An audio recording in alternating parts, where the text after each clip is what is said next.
Hello, everyone. This is episode 236 of the Lookout Sir podcast. My name is Philip, and I'm joined from the very beginning of the episode, my good buddy Richie. How's it going, Richard?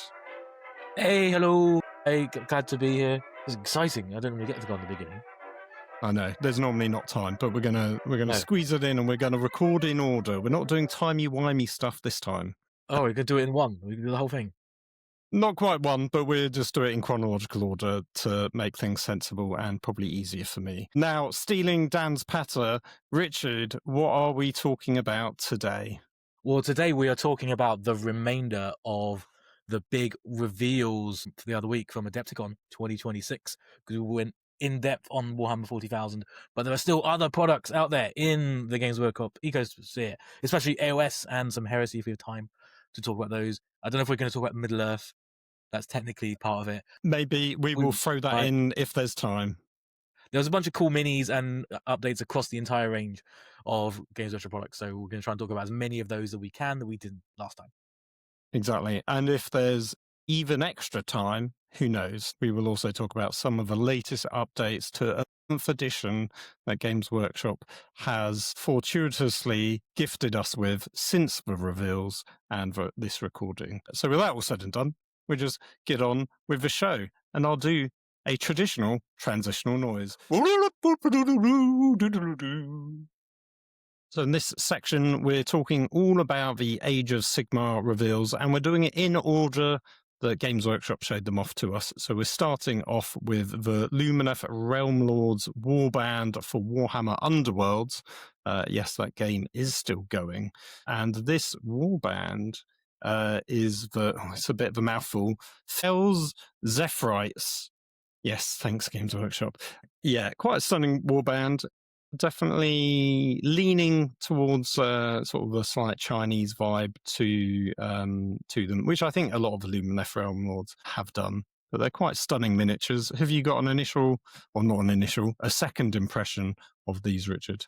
I think they're awesome. I think Underworld. I have about 10 Underworld warbands that I picked up in 2020 during the great thing that no one talks about anymore as a painting project, because the miniatures are awesome. They've all got like sculpted, like thematic bases as well. Mm-hmm. If you, from a painting project's perspective, Underworld warbands are easily the coolest miniatures that exist that Games Workshop make. They're really all fun, one-off, really cool poses. Yeah, that is true. And I don't think even Kill Team quite has that same sort of style to them, because the things with the Kill Team warbands is they tend to have way more miniatures because they're ultimately linked to a 40k squad of some kind, whereas Underworlds tends to be like 4 to 6, maybe up to 8 models, and there's always like a little creature of some kind, of which we've got like I think it's like a wind fox or something. Does it say here? Just says a spirit, but it's a fox, basically. It looks cool, is what's important. It looks cool. It's very cool. I kind of don't mind the little critters in Age of Sigmar. I find it more egregious in 40k because it takes away some of the grimdark nature of 40k when there's cute little doggos running around in literally every single squad imaginable that Games Workshop can come up with. But I can see why they do it, and I think they are very popular. I will not hear a word against the bomb squig and the distraction grot. Those are legends. To be fair, I think orcs do well and okay, and that fits in quite thematically with them, but maybe less so for others. But yeah, so you got your leader. She's got some potion of wind that she's blowing around. You've got your little spirit. Then you've got a cool looking, well, I assume it's a guy, but you don't know. But he's blind. He's blindfolded, but he's an archer. So that requires some talent. And then we've got 2 other characters, one with a spear and one with a bow and arrow. And they've both got hoods. And one of them's got a lantern of some kind. My guess is those 2 are brother and sister. I don't know if it says in the text. Quite likely. I'm going from based on visual motifs. I would guess that. Doesn't seem to say, but yes, I agree.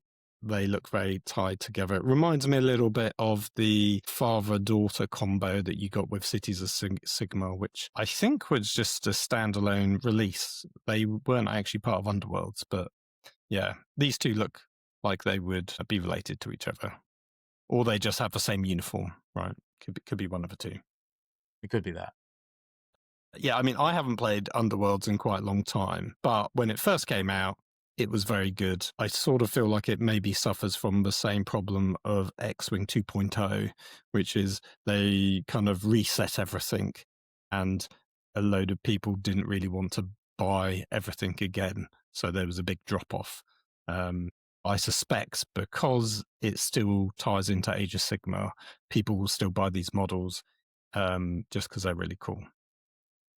The only downside is that it's kind of with Kill Team, you pretty much know that that unit can be used in your 40k force.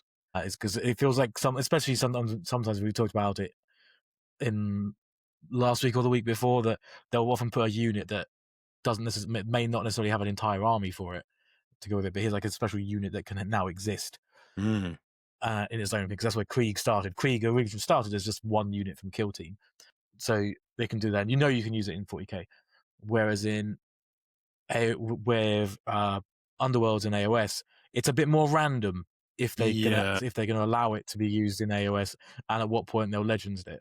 Well, I think they can all go into your AoS army initially, or at least originally that's how it worked. But then they've since sort of range rotated them out, so the vast majority of them are in Legends. I think maybe the current active ones are maybe still available in a non-legend status, but I think that's sort of few and far between now.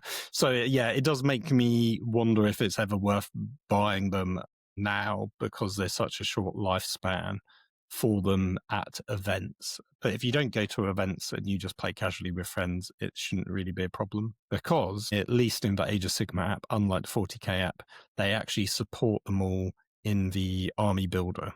So there's like a Legends option, so you can still add them and play them with relative ease, whereas with 40k it's a real faff and you've got to look at some outdated PDFs that are really difficult to download because they're absolutely massive and often inaccurate and just plain wrong.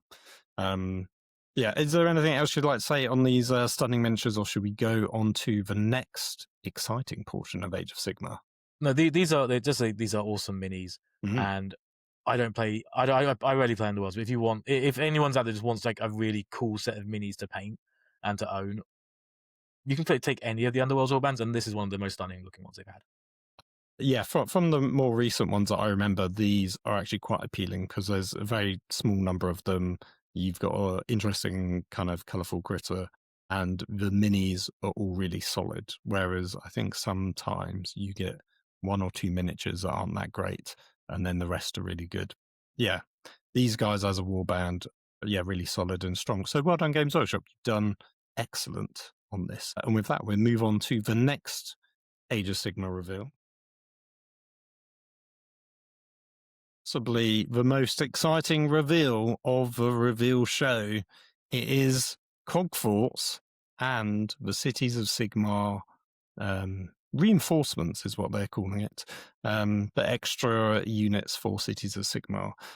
So we've got Cogforts, which is a sort of a brand new concept in miniature design, but they have been previewed in some artwork and some other bits previous to this, but looking slightly different from what we've got here. So the first version of the Cannonade Cogfort. So Cogfort is basically knights from 40k in Age of Sigmar, walking towers, mobile castles.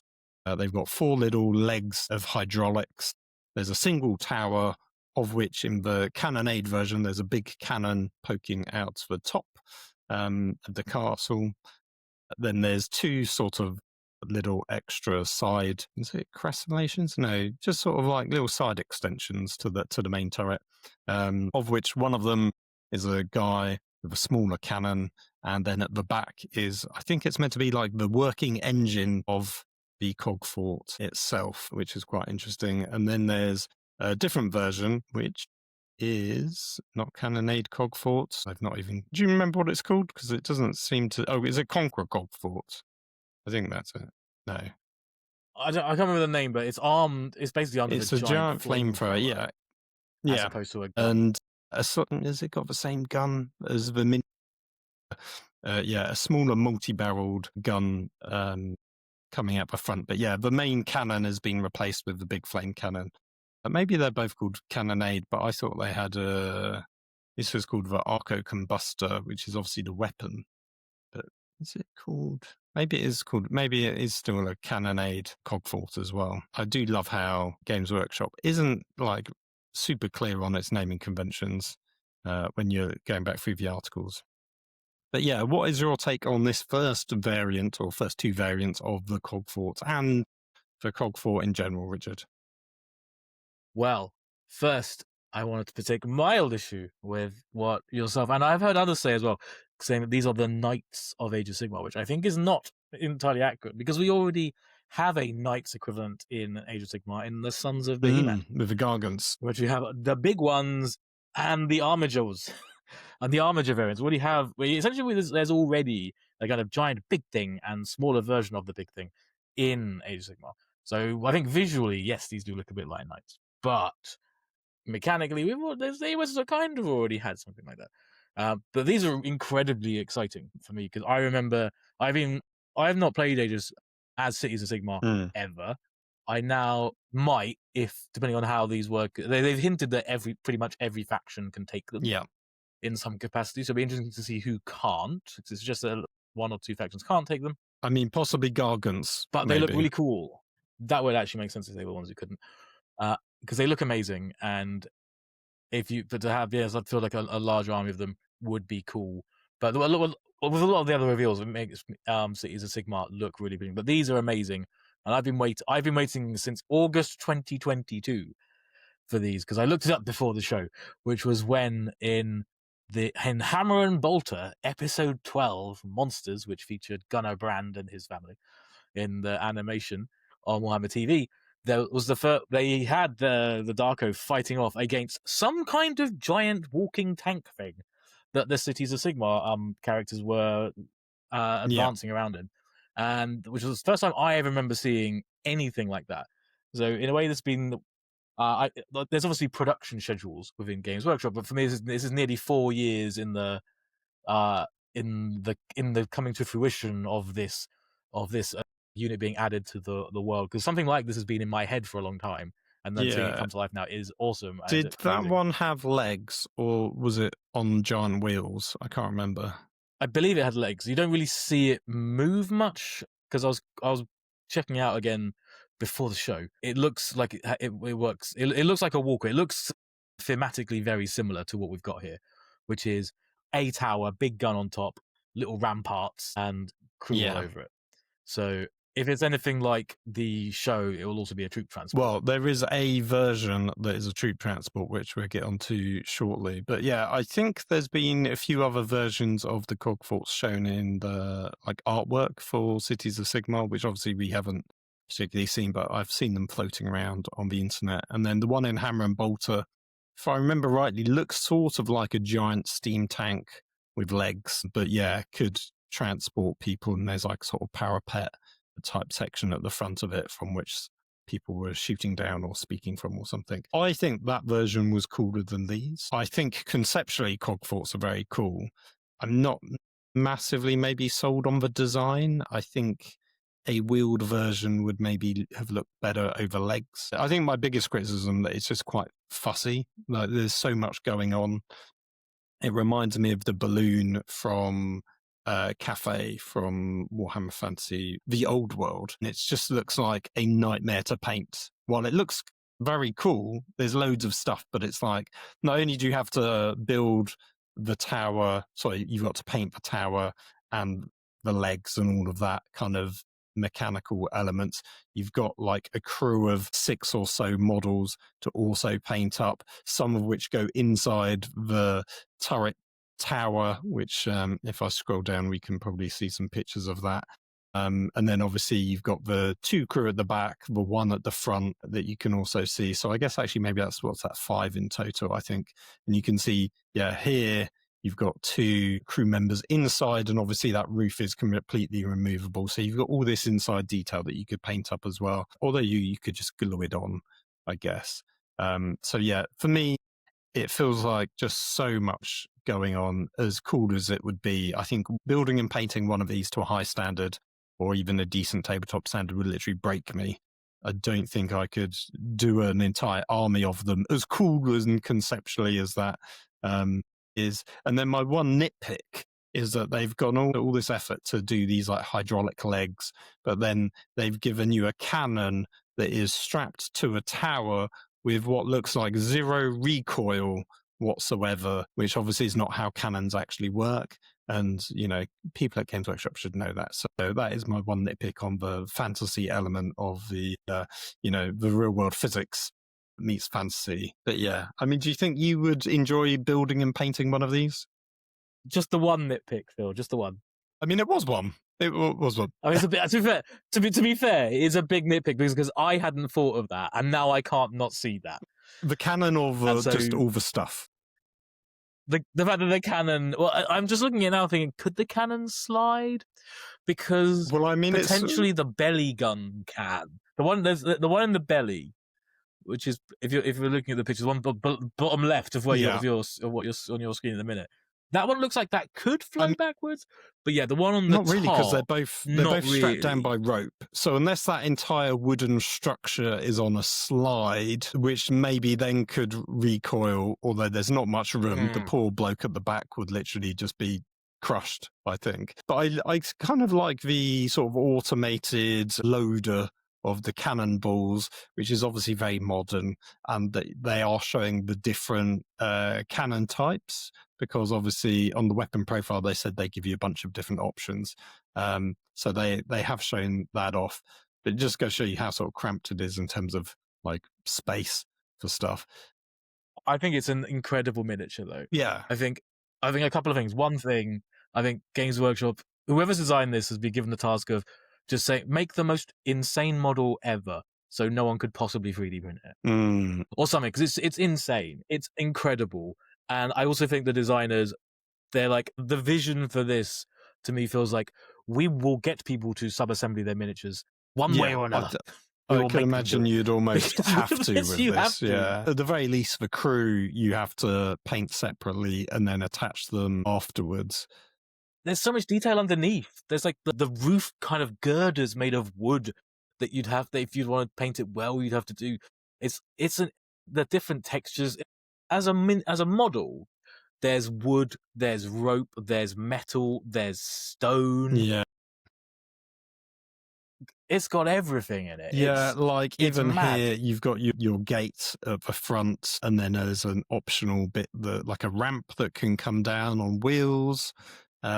Which is that the front one? So maybe this is the troop transport one here, unless that's a different gate. But I think, yeah, and then this guy's throwing like a bomb. This is like a different person. So yeah, there's definitely different variants of like the crew that you can have as well. Yeah, lanterns, all sorts of stuff. Yeah, it's very mad conceptually. So yeah, it looks cool though. It's a castle on legs. Yes. It's brilliant. Bit Baba Yaga, I think it is, which is like an old Russian thing, and that has a house on legs. So this is like a construct, mechanical construct version of it. Yes, this has. So the Conqueror Cogfort, that's the name of the second one. So the Cannonade one has the giant Godbreaker cannon on it. The Conqueror one has the flame cannon at the top, and then at the front it's got that kind of mini. It's not quite a portcullis. I'm trying to think of the actual term of it. There's a door, but castles have a specific name where they have a door that is used for when you're being sieged, all your men come out of to do like a kind of a counter attack. Okay. That has a specific name, but I can't think of it off the top of my head. But yeah, you get basically this can carry one infantry squad in it, which is a very specific infantry unit, which they show off here. But yeah, you can see the door here and the little ramp that can extend down. So that will be interesting feature.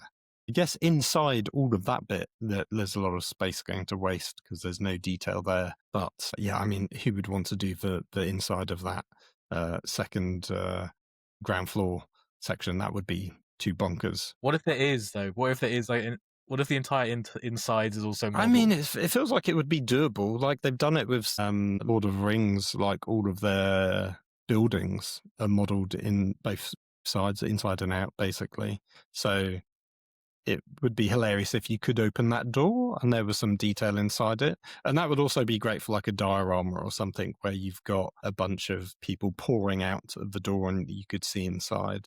They also explained, so here on the back where you've got the engine, they were saying this is the most precious thing on the live stream, and that there's these weighted bags, and that I think this bit detaches and can fly off in some way, although it visually doesn't seem particularly obvious, but I guess like a helium balloon appears from somewhere, but where that fabric piece is, who actually knows? So that's interesting concept-wise, but personally I'd almost be inclined to just remove that entire thing and pretend it's just on the inside, just to streamline my building and painting process. Wait, so you're saying that there's a balloon that can detach itself from this? In the live stream, because obviously you didn't see it at my request. I didn't watch. I they didn't watch the live talked stream, about no. that the engine, the furnace, is basically the most important piece of the castle, which you can just see here poking out the back. And they mentioned that there's the sandbags that they've also got on the sides, which you can just see there, and up here as well, these sandbags. And they were sort of implying that when the Cogforts badly damaged, that this piece can detach off. I assumed fly away, unless I'm completely misremembering it, but that's why I think the sandbags are there, because it's a hot air balloon, basically, and that bit can like fly off and escape. I would assume you can see some kind of chain on a wheel system here, which you wouldn't have thought it would just drop down because anyone could attack it. So I got the impression that this bit is a mini hot air balloon and can just sort of fly off, but there's no balloon unless that's somewhere else. Who knows? I mean, maybe I'm misremembering what they talked about. It does appear to have like feet. Like feet on the back. Maybe it just scurries off there. Maybe it gets lowered down and then scurries away. Like, what's the guy's name now? I'm trying to think. General Grievous, when he's, not feeling well, he can sort of go into crab mode and just scurry off. Maybe that's sort of what it's meant to be. Yeah, are there better pictures of the feet on it? It's a bit hard to tell. It's on the wide shots. You can see them. They're like there, almost like, yeah. But they just look like little landing feet rather than.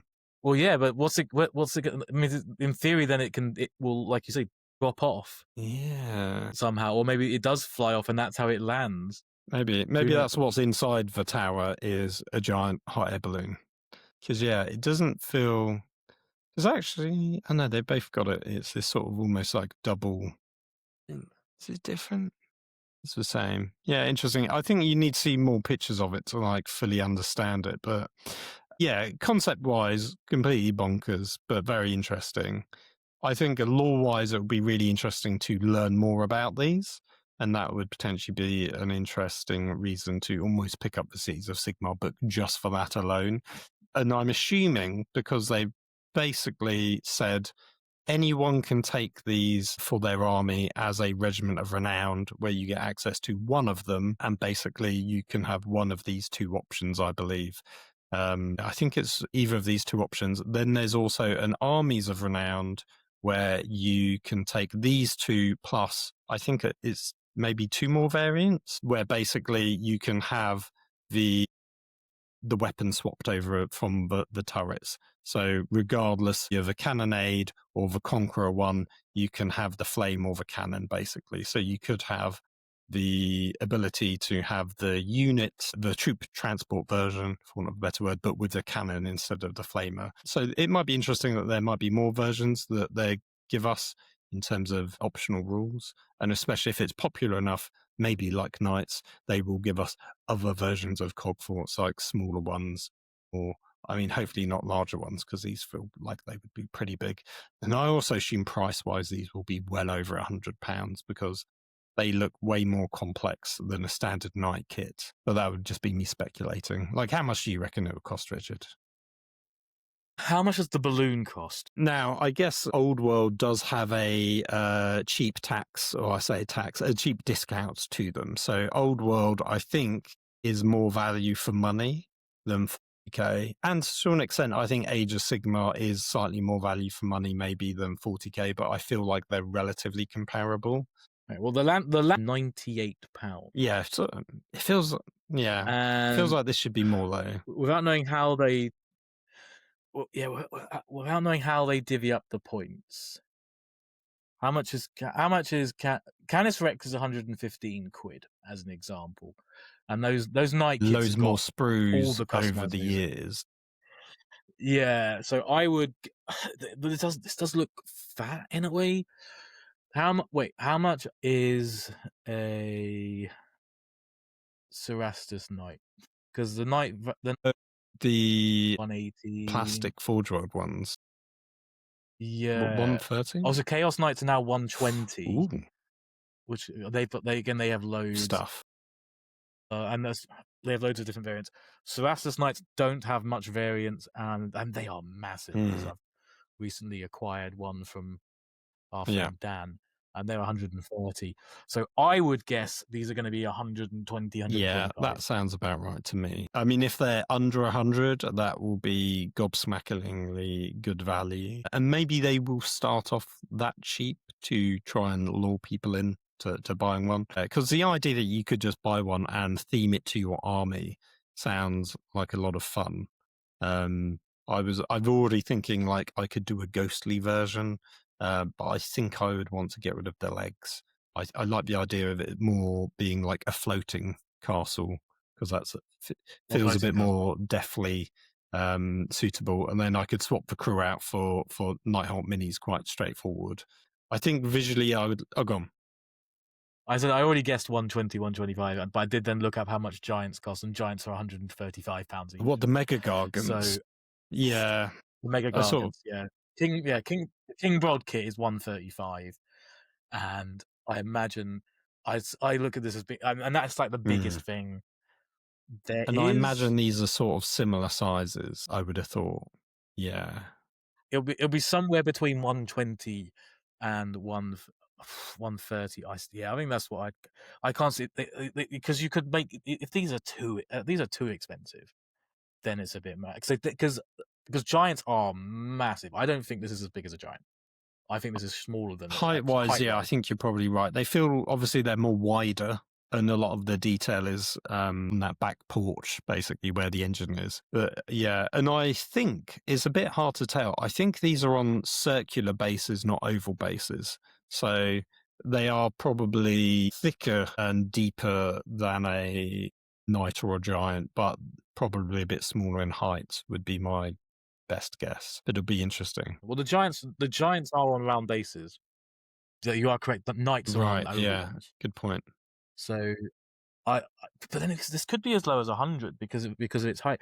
We'll see. I'm definitely going to get one. That's for sure. I'm going to get at least one because it will look awesome, and I could run it alongside. But I could run it with I was thinking about running it with my Dark Oath that I'm going to eventually get around to doing. But I also have the idea of having a giant with my Dark Oath, and if it's regiments around, you can't have both. True. So if the rules team are listening, if you could make it so you can have 2 regiments of renown in a 2,000 point game, yeah, that would be super. 1,000 points. I wouldn't have to choose. Yeah, that would be fair. Yeah, that's what you should do that. Then I can have a Cogfort and a giant in. Or I think most people would be able to do that then. Yeah, because most people can. Everyone. I think pretty much everyone can take a giant. I think so. As a regiment yeah, well, other than another giant army, I guess. But they don't need, right? But I think everyone else can get it. Like, I know, I think you are maybe limited to the certain types of giants. I don't think every faction has access to all of the giant options, but they definitely normally get like 1 or 2 that they can have. Destruction get access to every type of giant, every type of Mega Gargant, Regiment of Renown. Whereas, because there's a bunch. There's like 4 Mega Gargant regiments down, and they one's for order, one's for death, one's for chaos, that's how they divvy them out, and all of them but all of them can go into destruction. Okay, yeah, it makes sense.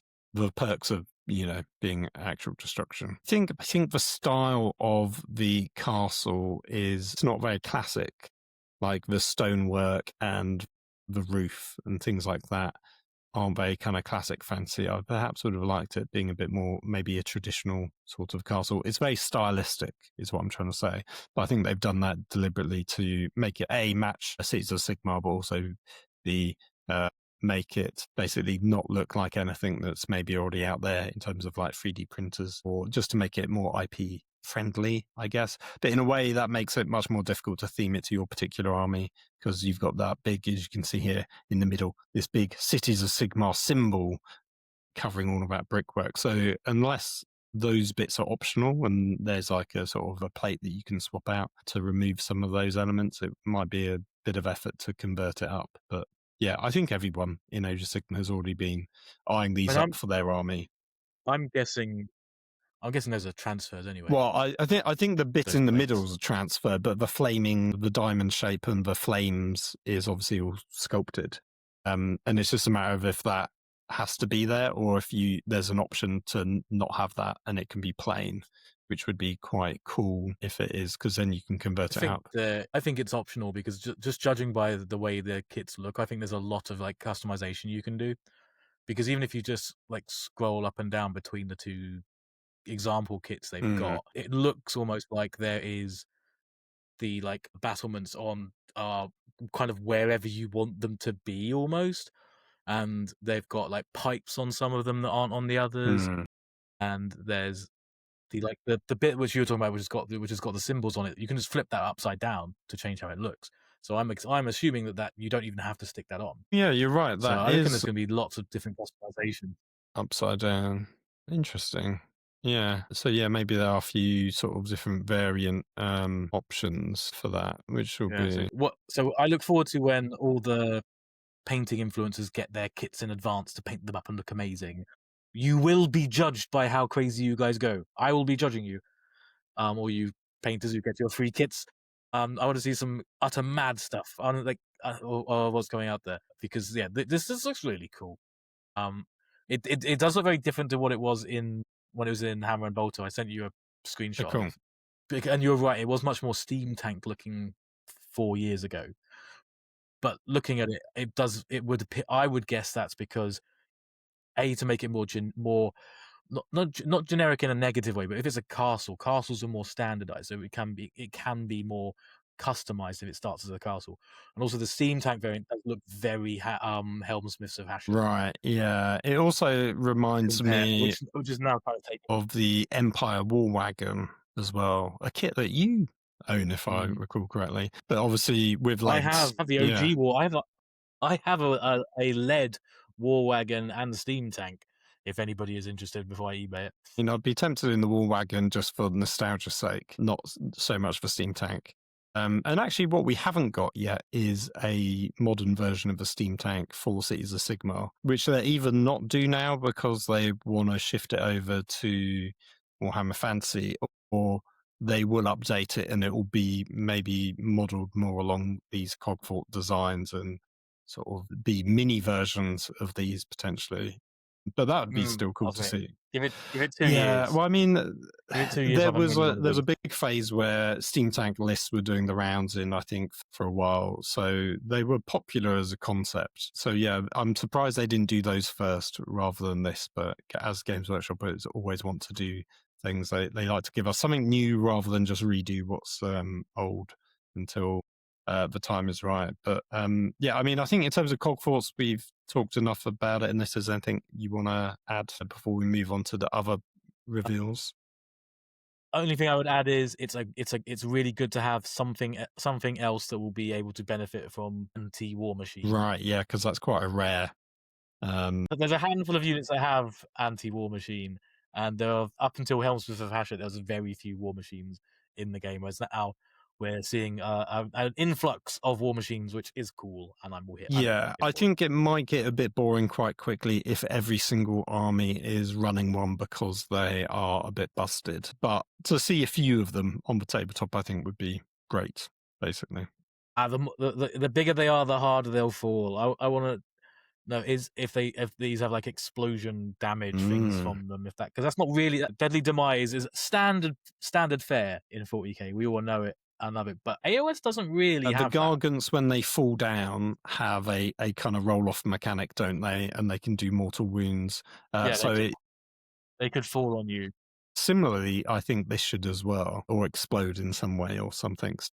Yeah, I'd love to see these. Oh, I want these to explode. Yeah, blow them up. That's what I want it. In a big way. It'll be it'd be cool to see the kits in more detail and how easy it is to convert them up, and how, as you say, the community paints and converts them, and what kind of customization. I imagine, as you're saying, there should be a fair amount of customization if you want people to do an entire army of them. There's got to be ways of making each one look different. So hopefully that's possible. So after Cogforts, we've got more Cities of Sigmar reveals. The first one is Erasmus Zon, the Enlightened One, which is quite a cool but somewhat mad figure. He's a wizard. He's gone to the Lumineth Realm Lords and studied their magic, and is apparently better at doing the Lumineth magic than even some of the masters of magic for the Lumineth, much probably to their annoyance. But he's riding a mad mount.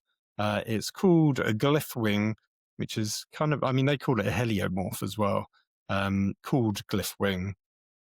Which I've looked up. I've looked up that heliomorph is not a word. It's a made-up thing. It's a made-up word for whatever this monstrosity. Yeah, it's what's the one, the mythological creature that's made up of different things and then asks you a question, like a puzzle? Because that's effectively what this is, right? It's not a manticore, but it does have a scorpion. Yeah, tail, maybe it doesn't is. It's a manticore. I want to say it begins with a C. But I can't remember. But this has got like a ram's head, some kind of snake's tail. It's got wings, and then it's got a sort of, I guess, like an eagle's head as well, sort of. And then it's got, hooves of a horse for its back feet, and then more like chicken legs at the front. Yeah, it's a very odd looking creature, that's for sure. I love the madness of it, though. It's very cool, and it does look like it would be excellent for a Golden Demon entry. I can imagine people going to town on it in terms of its colours. What do you make of the miniature, Richie? I think this feels to me like the spiritual equivalent of Inquisitor Coil, who was also part of the reveal, was the 40k version of. It's like the miniature teams said, take a character from the human faction, have them get way too into alien races, and what does that? And put them on a steed, and what does that become? Because it's very much the version of like what would be the most bonkers version of that, and they're both equally utterly bonkers. And this one is just to me, it's like I've been considering getting Cities of Sigmar. This is like the it depends. I suppose it would depend what the rules are for it, but I think it's great in this new slightly bonkers aesthetic of what they're going for with Cities of Sigmar AoS. It's not just like the Empire, which is what I think it was when it first started, and they've been using a lot of the old miniature ranges from Warhammer Fantasy within AoS for the Cities of Sigmar. They have still feel like just like a mixed bag of different loyalist units and factions that survived. Whereas this is like the ultimate one of the ultimate expressions of what that is, and with the Cogfort as well, it's like this visual aesthetic they're going for with Cities of Sigmar is very unique and a little bit. It's very much not like anything else. It's all a little bit mad, which I think is really cool. This is a little bit too mad, but I love the fact that it's not. They could have just given it a scorpion tail. No, they've given it a snake tail, and the snake is alive. Like, how does that even work? It's got a tail that will be, because snakes like swallow things whole. It's gonna be, if that snake eats something, it's gonna be. Where does that go? How does that creature biologically Maybe that's work? not a. Like, if that snake eats a rat, is it slowly digesting it for like a week? The snake tail is like, the mouth is just for attacking, but not for eating. The ram and the eagle or whatever it is.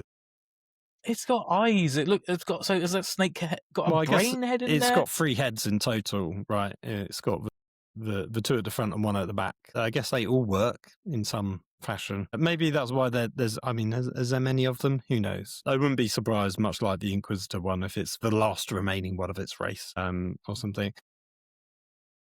Some mad thing they made in the What's lab. interesting with this is it sort of nods to what you were alluding to as the old version of Cities of Sigmar, where you had the dwarves and the dark elves. And I want to say elves must have been in there, but maybe because of Luminefs, they weren't, or they were in the very first edition, because it was effectively all the old fantasy good guys under one faction. And with this release, I think it's quite clear that you are not seeing updates to those models, and that the idea that it's a mixed bag of races fighting together, I think, has gone.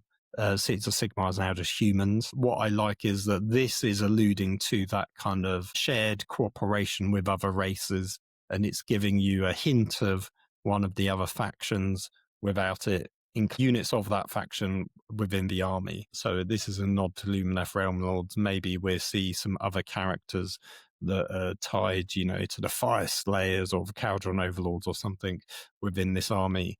So you have little hints of cooperation with the, the forces of order. That would be quite cool. Yeah, it's a cool mini though. I do like it. As you say, it'd be interesting to see what the rules are for it. I think it also, as we come on to the next miniatures that they revealed, I think it alludes to an update of the college, of the colleges of magic that they used to have back in the day. Because you used to have like earth, wind, fire, etc. Very, very traditional, harking back to the old days of like D&D and Hero Quest, of how the different of the wizards. Whereas what they've shown us now, through this reveal, was three. They essentially showed us three wizards. This being the first one, which is saying that now one of the colleges of magic is in a way learning from the elves. Well, I think this is Realm of Light, magic, because that is sort of what the Luminefs were literally in their name, right? Illumination. So I think this is the magic of light. And then, let's look at some of the others. So we've got the Collegiate Battle Mages, which is a reader of the old Battle Mage sculpts, which was a multi-part kit, which was very cool for kit bashing. But we've got an Action Pyrocaster, so basically a fire mage, and then we've also got, it's basically death magic, Smith Nail Mage, which I think is basically death magic.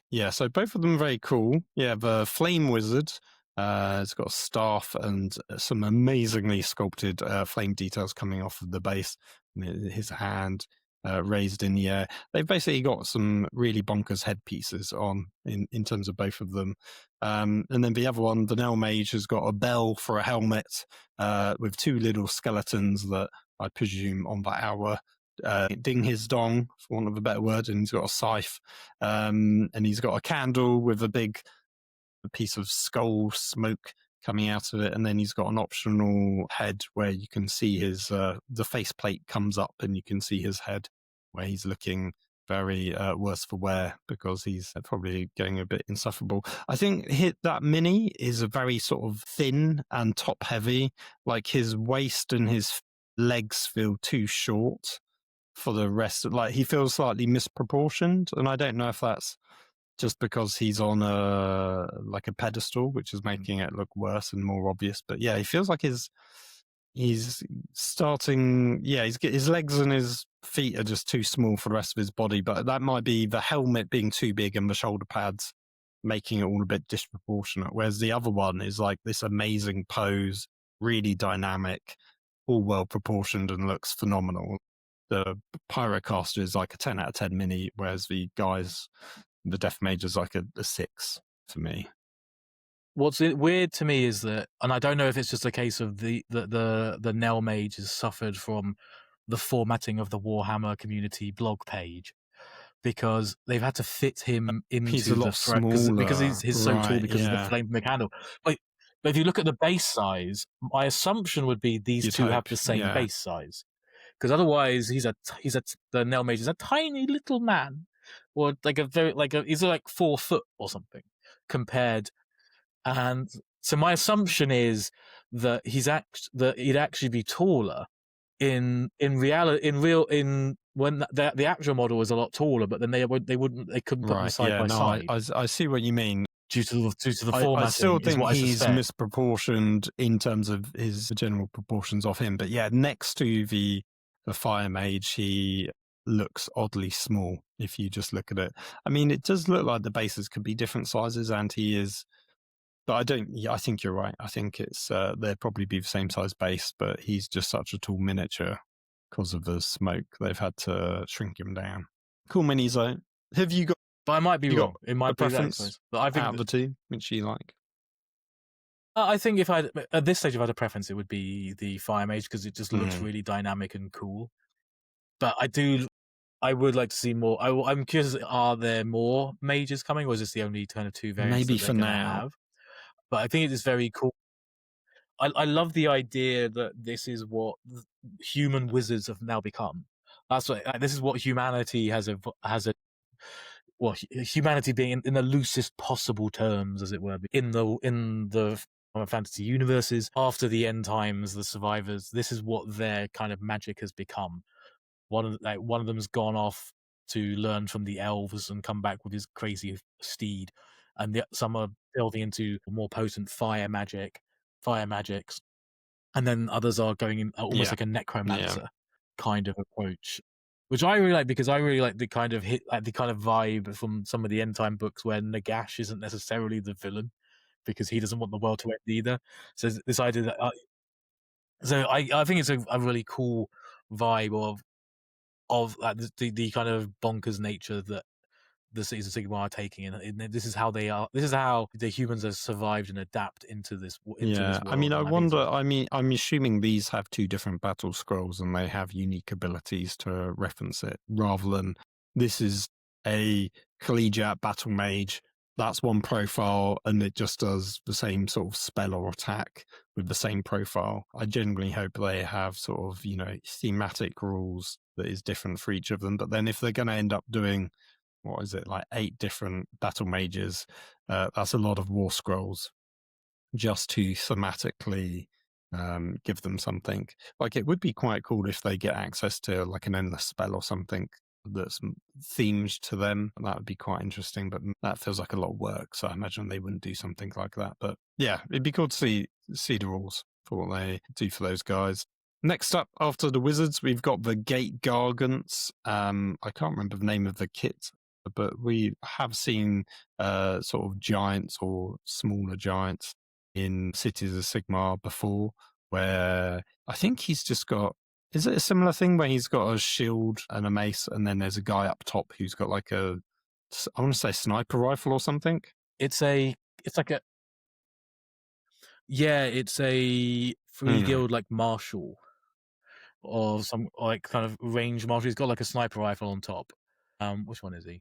I'm gonna try and find him in the store. But yeah, I played against because friend of the show Joe has run them with that. So there's the ogre who can basically is really tough at shoot in combat. But on the top there is a guy with a gun who will like shoot a target and be like, lads, everyone else shoot at that target, and everyone gets buffs for shooting at what he just shot.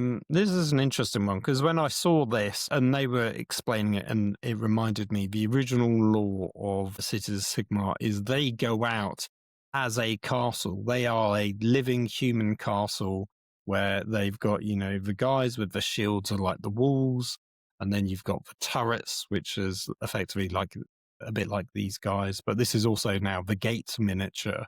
So they are, and then you've got the castles, not the castles, you've got the cannons and stuff being like, maybe more like the towers.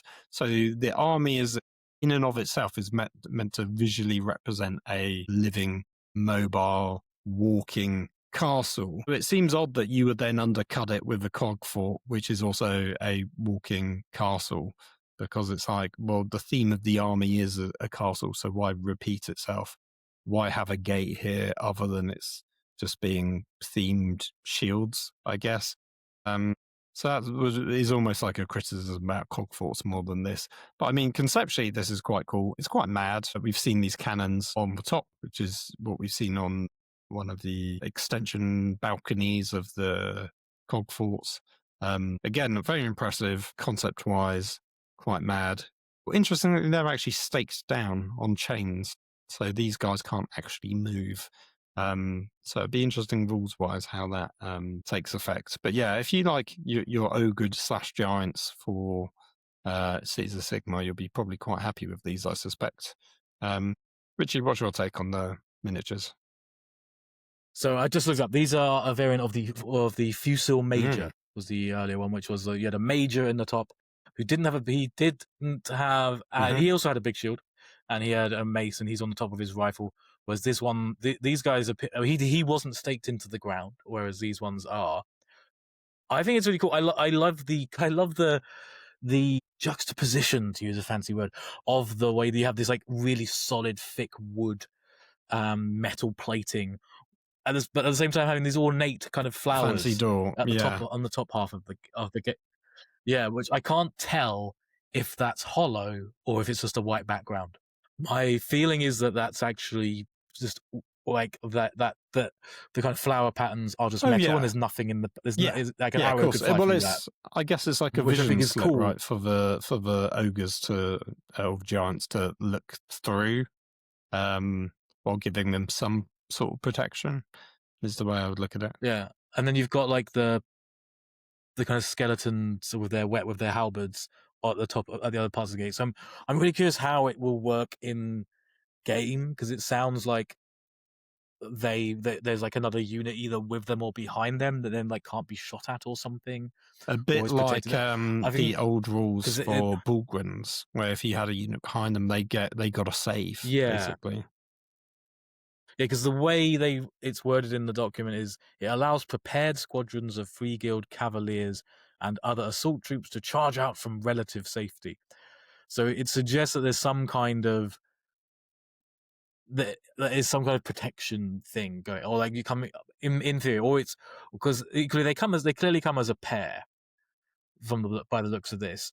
So do they have to remain as a pair? Are they? And how does that? I think it's again the new style aesthetic is really carried through here. I think it still works with the Cogfort idea. I do get what you're saying though, in that the army itself is like kind of built out from units that form like a metaphorical castle that can move, and now they've also got a literal castle that can move. But it also sounds like the Cogfort itself is maybe a bit, or is like a subsection of metaphor, maybe the Cities of Sigmar, or either it's like the towers of the castle, or some of the battlements maybe represented there. But it also feels like that the way they're described as within the lore, at least what we've seen so far, is that they are a bit like, what's the word? The free blades in 40k Knights, and that they kind of get called to war, but they can kind of do their own thing as well. That so they kind of come along when they're needed. So it's like you either have a huge army that forms a castle, or you just have a castle. Yeah. Well, I was going to say, what's odd about this is they talk about how from this unit you've got Free Guild Cavaliers can charge out from safety, and it's like, but that's exactly what you have. The Conqueror Cogfort does that as well. There's a unit of Cavaliers inside that can come charging out, so they're sort of again doubling up on what these units sort of do. Well, the Cavaliers are the cavalry. True, but I think there's maybe these ideas that. I don't know what. It's unclear what because I hadn't spotted the kind of pegs in the ground until you noticed it, which is a cool like addition, but it does make it feel like they're very much like nothing gets past us. But at the same time, like, sure, you can just go round them if they're stuck to the ground. Yeah, but here's the thing: it's a lot of the times I've played Cities of Sigmar, a lot of them play very sort of static kind of gun line type things where you've got your cannons, your rifle units, I can't remember what they're called, with the muskets, and then you've maybe got your troops in front, and they pretty much don't move all that much. They're like your defensive castle, and then it's your cavalry units and other units which sort of go off to score the objectives and stuff, but you tend to have a big blob just sat there. So potentially that plays into a more defensive version of Cities of Sigmar. Maybe it has an ability where they can move, but if you don't move them, then you get a defensive bonus for your units behind or something. I'm gonna guess something like they have they grant like whatever the rule is, like obscuring or something for units behind them, or you have to like imagine that like they or something like an inch outside of them, or like the engagement range of their engagement range counts as obscuring terrain or something, so you through can't it, shoot through them or or charge they get past a them. bonus to their save. So they can kind of lock. Could be, or I think it could just be because you can't like shoot things behind. They'll have rules so you can't shoot that what's would make behind sense them, as well.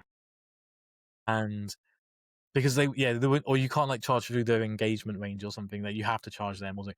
So the idea that there's stuff behind them, because the way if it's word about Free Guild Cavaliers can be safe, is that like as a counter attack, or I would also be expecting to see some kind of rules similar to the cannon, the big great cannon that's got, because a lot of their like range units have got, if you remain stationary, you have this rule, but if you move, you have that rule. Which they do in the Bone Reapers as well a bit. I think we'll see something like that for this unit. But I would expect that this is the idea, is that this is that users plonk them somewhere, and then they're very hard to shift, and then they can protect everything behind them. And you'll be like, cool, my home objective, I will stick these next to it. But I think they will be they must be able to move to some degree. If they're completely static, they'd be pointless, despite the visual. But I suspect there'll be bonus rules for not moving with them, I would expect. Next up, we've got Dorner's Triumph, which is another piece of terrain, much like the castle, but this one is your actual faction terrain piece, which sort of looks like a little floating thing, but actually it is also tethered to the ground. Sort of looks like a shrine. You've got a big giant set of armor at the top. Very sort of Nelson's column-esque in terms of the shrine vibes that it's meant to be. Lots of candles, which is pretty cool. Who knows what it does in terms of rules? I don't think they particularly say here. Floating memorials are dragged alongside Sigmarite armies in times of war, emboldening the city's faithful to acts of zeal far above their normal means. So potentially it's a buffing aura piece, which would be quite interesting. There's obviously no leadership in this game, so it's, despite it talking about faith and zeal, it's not doing it from that mechanic. What do you take on this faction terrain piece? I get Sisters of Battle vibes from it, which is not a bad thing. I think it's that middle section feels like this connection between the old lady in the box. The lady in the box? I forgot her name. The lady, there's the lady in the box who's like, she's at the bottom in the matriarch, Pontifex Sinestra. That vibe, the kind of religious kind of evocations, and this kind of, it's got like the floating rocks kind of stuff, which again feels very kind of Lumineth sort of, but then the clear like steel armor of this new age of the cities of Sigmar. I think it's cool. I think it's a cool one. I'm curious. Do you get two of them? Do you just have the one? Does it move? What does it do? I think it's a cool piece of faction terrain to add in for Cities of Sigmar. I think it does. I think it fits to a point, because it doesn't look quite mad enough. Well, the fact that it's floating to go with some of the other stuff, thing that makes it a bit mad. If it had wheels on it or something, maybe that would be more thematic to Cities of Sigmar. But yeah, the floating element gives it a bit more of a high fantasy, and like I said, reminds me of Lumineth Realm Lords a bit, which makes me think it maybe can move like a couple of inches, because a lot of the Lumineth faction terrain, for example, is floating rocks, and they can move. And despite this having tethers on it, makes me think it will be mobile to a degree, just very slow. It's cool though. I think you could almost take the middle section and use that in your Sisters of Battle army as a terrain piece, and just swap out the top and get rid of the floating rocks, obviously. You could use it as a cool shrine for them. I think you'd only get one. I can't see why you'd get two. True. I think it's nice. I think it's cool. The faction terrain concept is something that has grown on me a lot over time, and even though competitively there are strong feelings about whether or not they're good or terrible. There's some sort of armies that feel like they're haves and have-nots in terms of how good they are. There's obviously the point that if you don't one, it's free to take from a points point of view. If you're not taking it, you're hampering your army, but then there's like a cost associated to it. So if you're just starting an army and you want to buy the battle tome plus your default faction terrain piece, you're already looking at, just under £100 for all of that together, and that's before you've even bought anything else to do with your army. So yeah, it does make your army a bit more prohibitively expensive. And also, they can always, all of them can be charged. Yes, because they count as a unit. So, which I think I do feel is I don't know how they address that thing, but I've definitely lost games at tournaments because of that fact. You place it in the wrong if you place. take a faction's aim piece, you usually have to place it in your deployment zone somewhere, and it's usually somewhere near-ish an objective because that's the only place you had left to put it. And then some other unit will I'll say deep strike for lack of a better term, and then charge it because you can deploy next to it. So and then slingshot the it. faction terrain piece doesn't count for your 9-inch deploying away like you normally would have to with any other unit, but you can still charge them. So it means you can often get a cheeky short charge into your faction terrain piece, but then pile into another unit. So you can often tag unit that was further away that you wouldn't maybe be able to reach otherwise. So yeah, that's happened to me quite a few times in terms of where you position it can be quite important. You sometimes want it up front. Sometimes you could be cheeky and be like, I'm just trying to use it to move block my opponent, but then you accidentally give them a really easy charge, which could then make a ruin of another portion of your army if you're not careful. Pretty sure I've done that to you, Phil, with your your You Nighthawk did, but graveyard. it was to my advantage in the last game that we played, and you charged it because it switched off your commands as well. I was second to last. Oh no! Oh yeah, in no, the that's true. doubles Yeah, match that we played with Dan and Tim. Yeah, because but because of that, we won the games we came up against. Yes, you were like, don't charge them. It's a trap. Let's not charge them. Or we'll use them to other. Anyway, we're getting off the topic of how we're talking about how faction terrain works in general. As a piece of faction terrain, I think it's cool that Cities of Sigmar now have I kind of forgot that they didn't. And while have one, it's not as extravagant as say the Disciples of Zen ones that came out the other week. But this one. Yeah, it's very fitting. Yeah, and feels this almost one's a good understated. size because, for example, the Stormcast Eternals one and the Lumineth Realm Lords ones are just massive to the point where they're a little bit impractical. Even the Mausoleums for Nighthaunt, because there's 3 of them, effectively takes up almost an entire really useful box all on its own, just in terms of size. So that one is actually quite impractical, but I love that there's 3 of them. There's mobility because they can teleport around the game, whereas this one just being one relatively small piece, I think, is really good. I think they should be a bit more like this in terms of style overall, but it's nice that there's actually a mix of different styles and sizes, and that they're not all too samey. That was cool. Next up, we've got Jorvan Krill, Heir of the Kraken. He's clearly got a little Kraken symbol on him, so I assume he's somewhat related to the Dark Elves, maybe, but he clearly is a human person with a friendly doggo, but ultimately a very cool sculpt.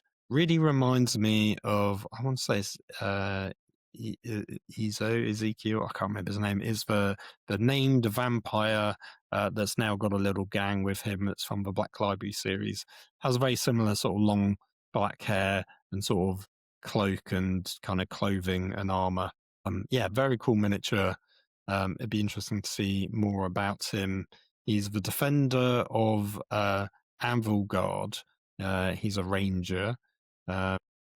Seems really interesting. And his panther companion is Thexer, and he's a deadly duelist and master of the Wilder Corpse fluid combat style.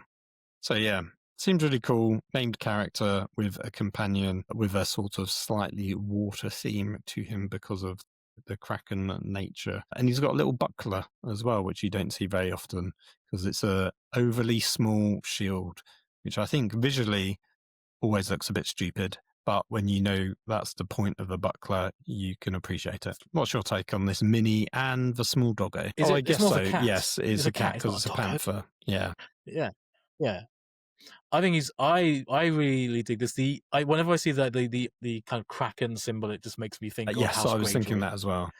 and from Game of Thrones. I really dig the vibe of this.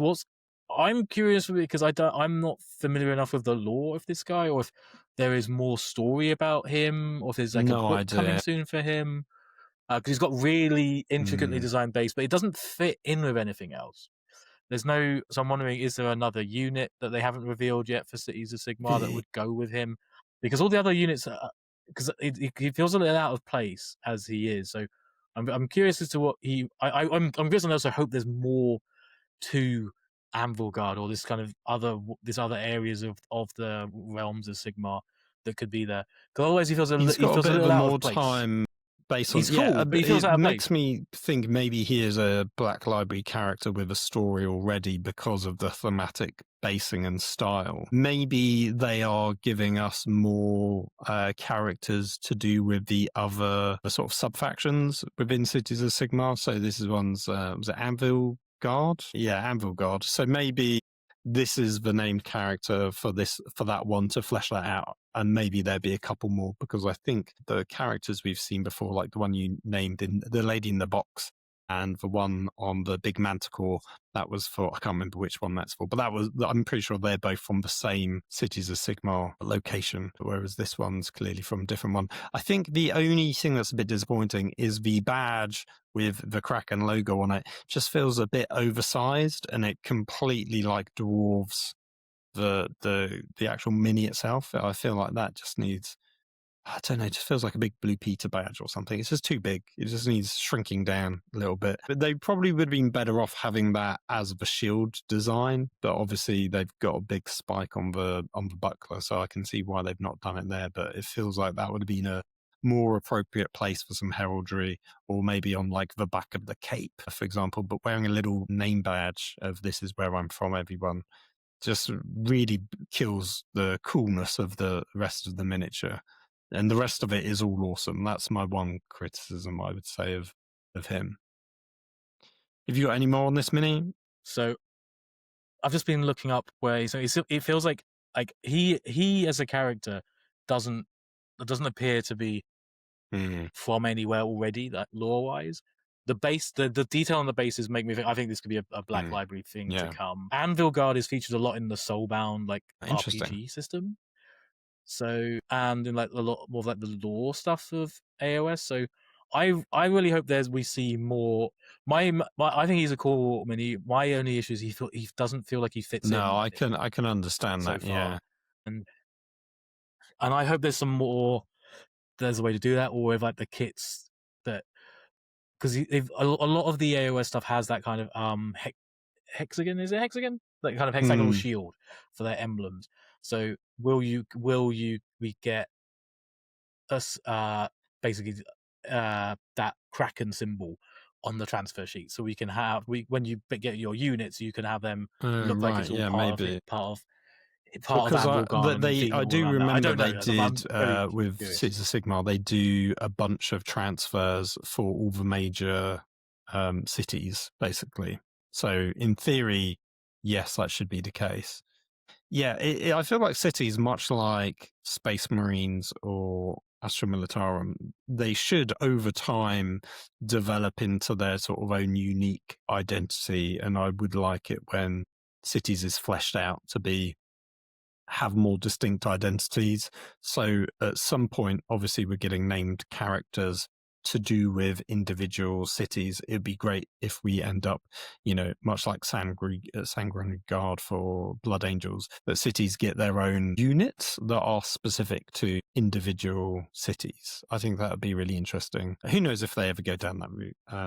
They haven't so far for anything that I can think of. But maybe one day in another 10 years when AoS is grown and developed a bit more. But yeah, it's a cool miniature. It'd be interesting to see more lore and story about him. The next miniature, again, another bonkers miniature, is the Malice Forge Priest. He's an old man with some weird face jewelry, a giant necklace, and a big old hammer, and a little hammer hanging round his belt as well, which if he ran too quickly might be a bit painful for him if he's not careful. So I hope he's steadily walking along as to not crack any nuts where he's going. And then on the back he's carrying like a little treasure chest and some general bedding and other sorts of accoutrement, as one would be if you were traveling on your own, I guess, in the realms. Yeah, so he's a priest. He bellows hymns to consecrate the land from the taint of chaos. And he's got a big meteoric warhammer, and that's all they say about him. What's your take on this, Mini Richard?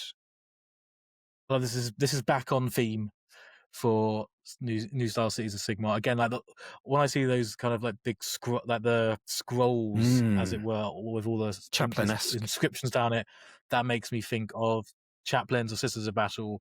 I think this is it's just a really cool mini. I love the little touches, like on his back. You can see he's got his like packs and stuff, so he's ready for what I really like is the two scrolls hanging down. You also see at the back, because it like pokes through his armor and comes like, so it's all one big long scroll. But it's very cool that it's a scarf, like a to scarf. keep him warm. He gives me sort of like Mad Friar Tuck vibes, basically. They love a good, I don't know what's the word, like these kind of neck collars, basically. Like the wizards have it as well. And this guy's got it as well. But this one's made of wood and metal. So yeah, very mad. But as you say, I think you're right. He's a priest traveling around, hence why he's got all this backpack type stuff on his on the rear half of his miniature. But yeah, it's a cool mini. It's very good. And then next up, and he's got his foot on a rock, so you know he can be. He's got a tactical rock, the all-important one, that's for sure. Next up, we've got the Free Guild Gallants. So these are a very cool new unit of foot knights, basically.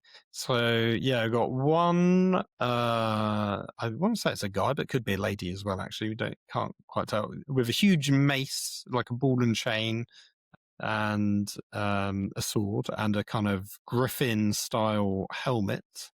Very angular, which was always my criticism of Cities of Sigmar. Too many angles, not enough curves. The second one I quite like, with the beaky helmet and a kind of owl on his helmet, which I guess matches his shield design.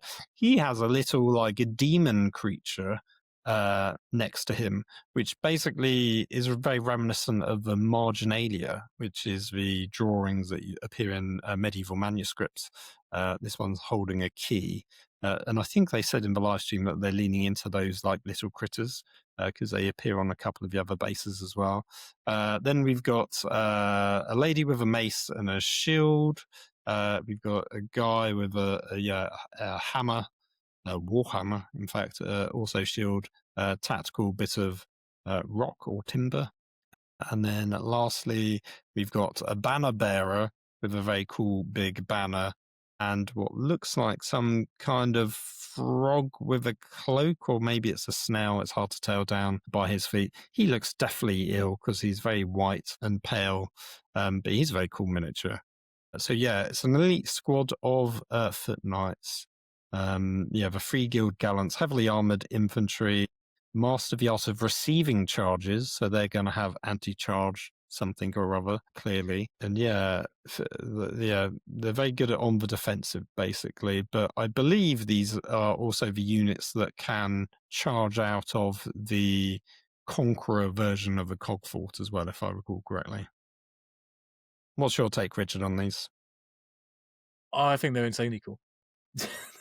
I love these completely, especially like the leader. I like that they kind of look like they are big, bulky, chunky. These are strong people. These are like chunky, like who's that Eddie?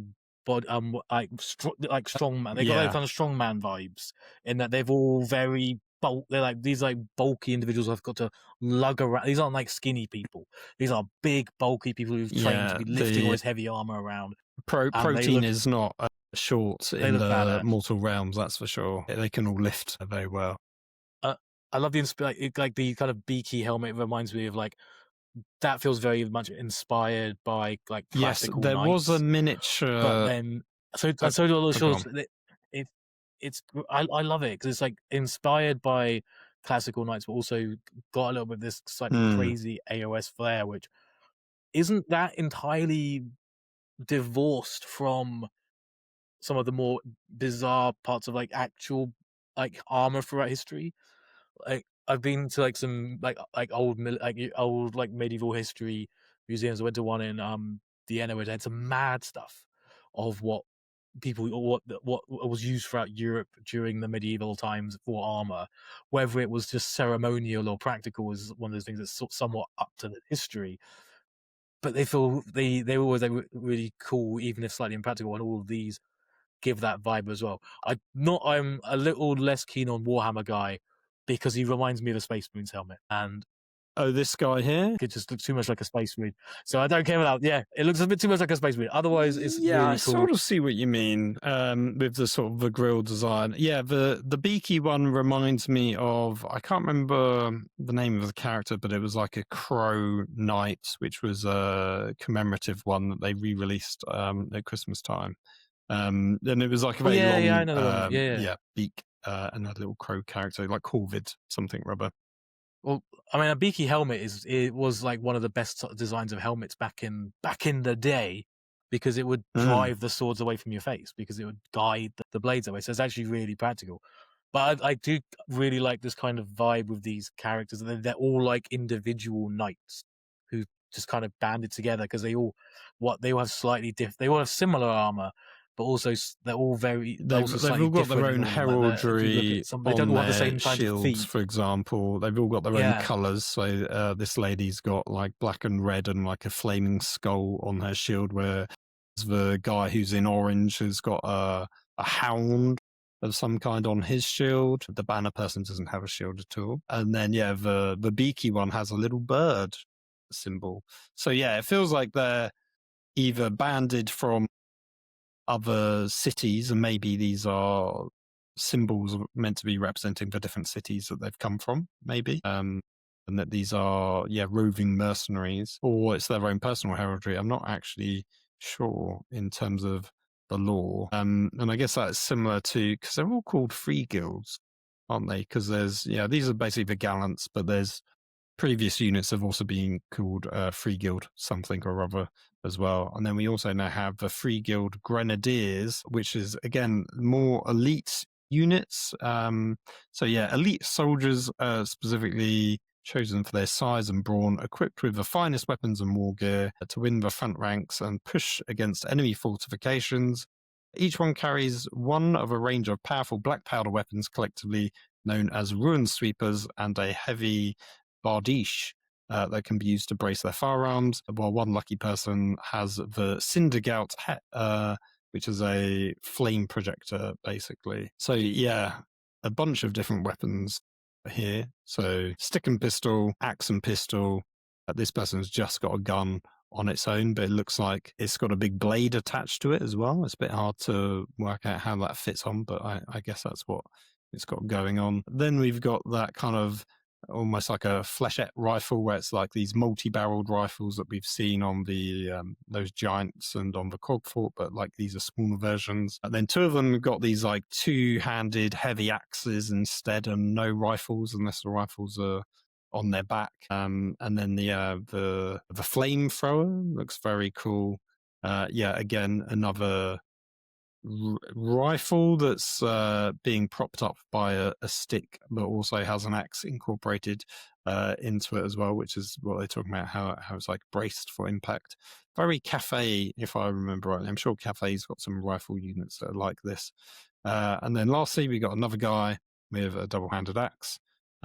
Interesting spike that goes into the ground, because I guess that is maybe the thing that is bracing for other rifles. I assume that's the same thing here, yeah.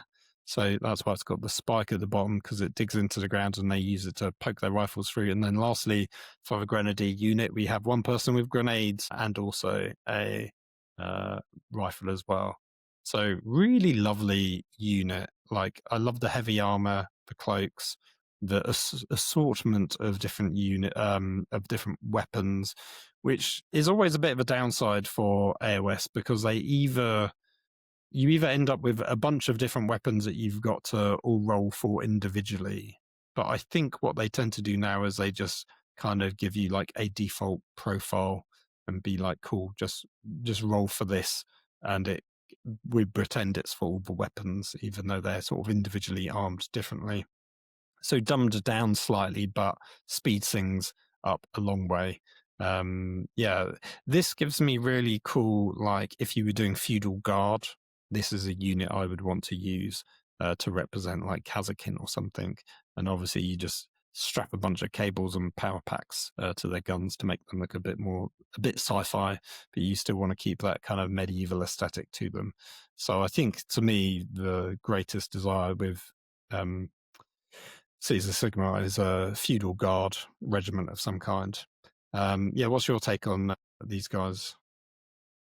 I love these ones. I think they're really cool. I love the cloaks, like the kind of the lighter armor, but more like flexible for running around. So, and I think they've all. I think when you're pointing out that some of them got like double-handed axes and some of them are guns. I think they all have a rifle gun. and a big axe as standard because the I gun's think on their so, is like slung yeah. over on their back. Except And this person it with looks like the there's multi-barreled rifle and the flamer and the grenadier, I guess. yeah.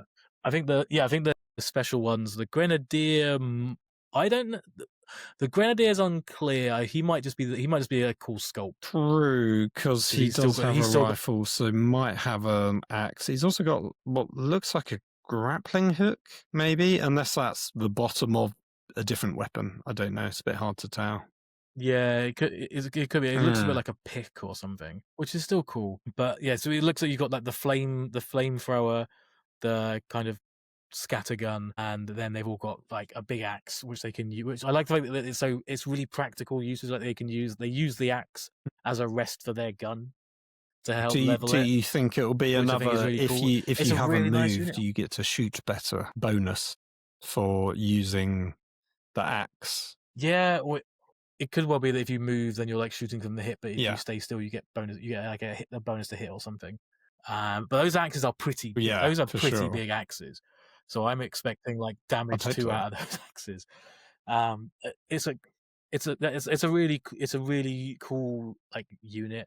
I think it's gonna like maybe it might have a faster movement, but I feel they're more lightly armored than the steel. Yeah, I would say so because the legs are unit. fabric, whereas these guys are all completely plate mail. So I think these guys. I think these will move quicker, and be a bit more flexible because they can shoot. It looks like these can shoot okay. I think these will shoot okay, be good in combat, but not have like weaker armor. So these are more like attacky because the steel helms felt very much like these are for like holding ground, whereas these ones are for these guys are running up. Yeah, I can imagine that being the case. And they've got another weird like. No, it feels like a Nurgling it's got style like a skull head with legs, but also the skull's wearing a helmet, which is a. Is it just it's got like a tail, so I'm like, is it a creature? Is it wearing a skull? Does it have a skull as a head? Because we also saw the demon thing on the knights we looked at before. So is this a new kind of vibe? They did mention it in the live stream. They mentioned what the creatures were called, and they were like they live alongside the Cities of Sigmar people. So I can't remember if we're seeing more to do with them. Obviously, they're not on a separate base, so they're not going to have a rules mechanic. But I love the idea that there's one that it's actually referencing something from the real world in terms of the marginalia of the manuscripts, but also that they're tying into the storytelling of how these humans are living in the realms. And that there are all these like weird little creatures. I'm sure we've seen some of them before, maybe some of the older sculpts. But it's great that they're either carrying it on here or they're introducing them. I don't know which, but it feels like I've seen something similar in some of the others. Overall, very cool unit. Probably one of my favorites actually out of the ones we've seen. I think these look cooler than the what are these guys called? The Gallants.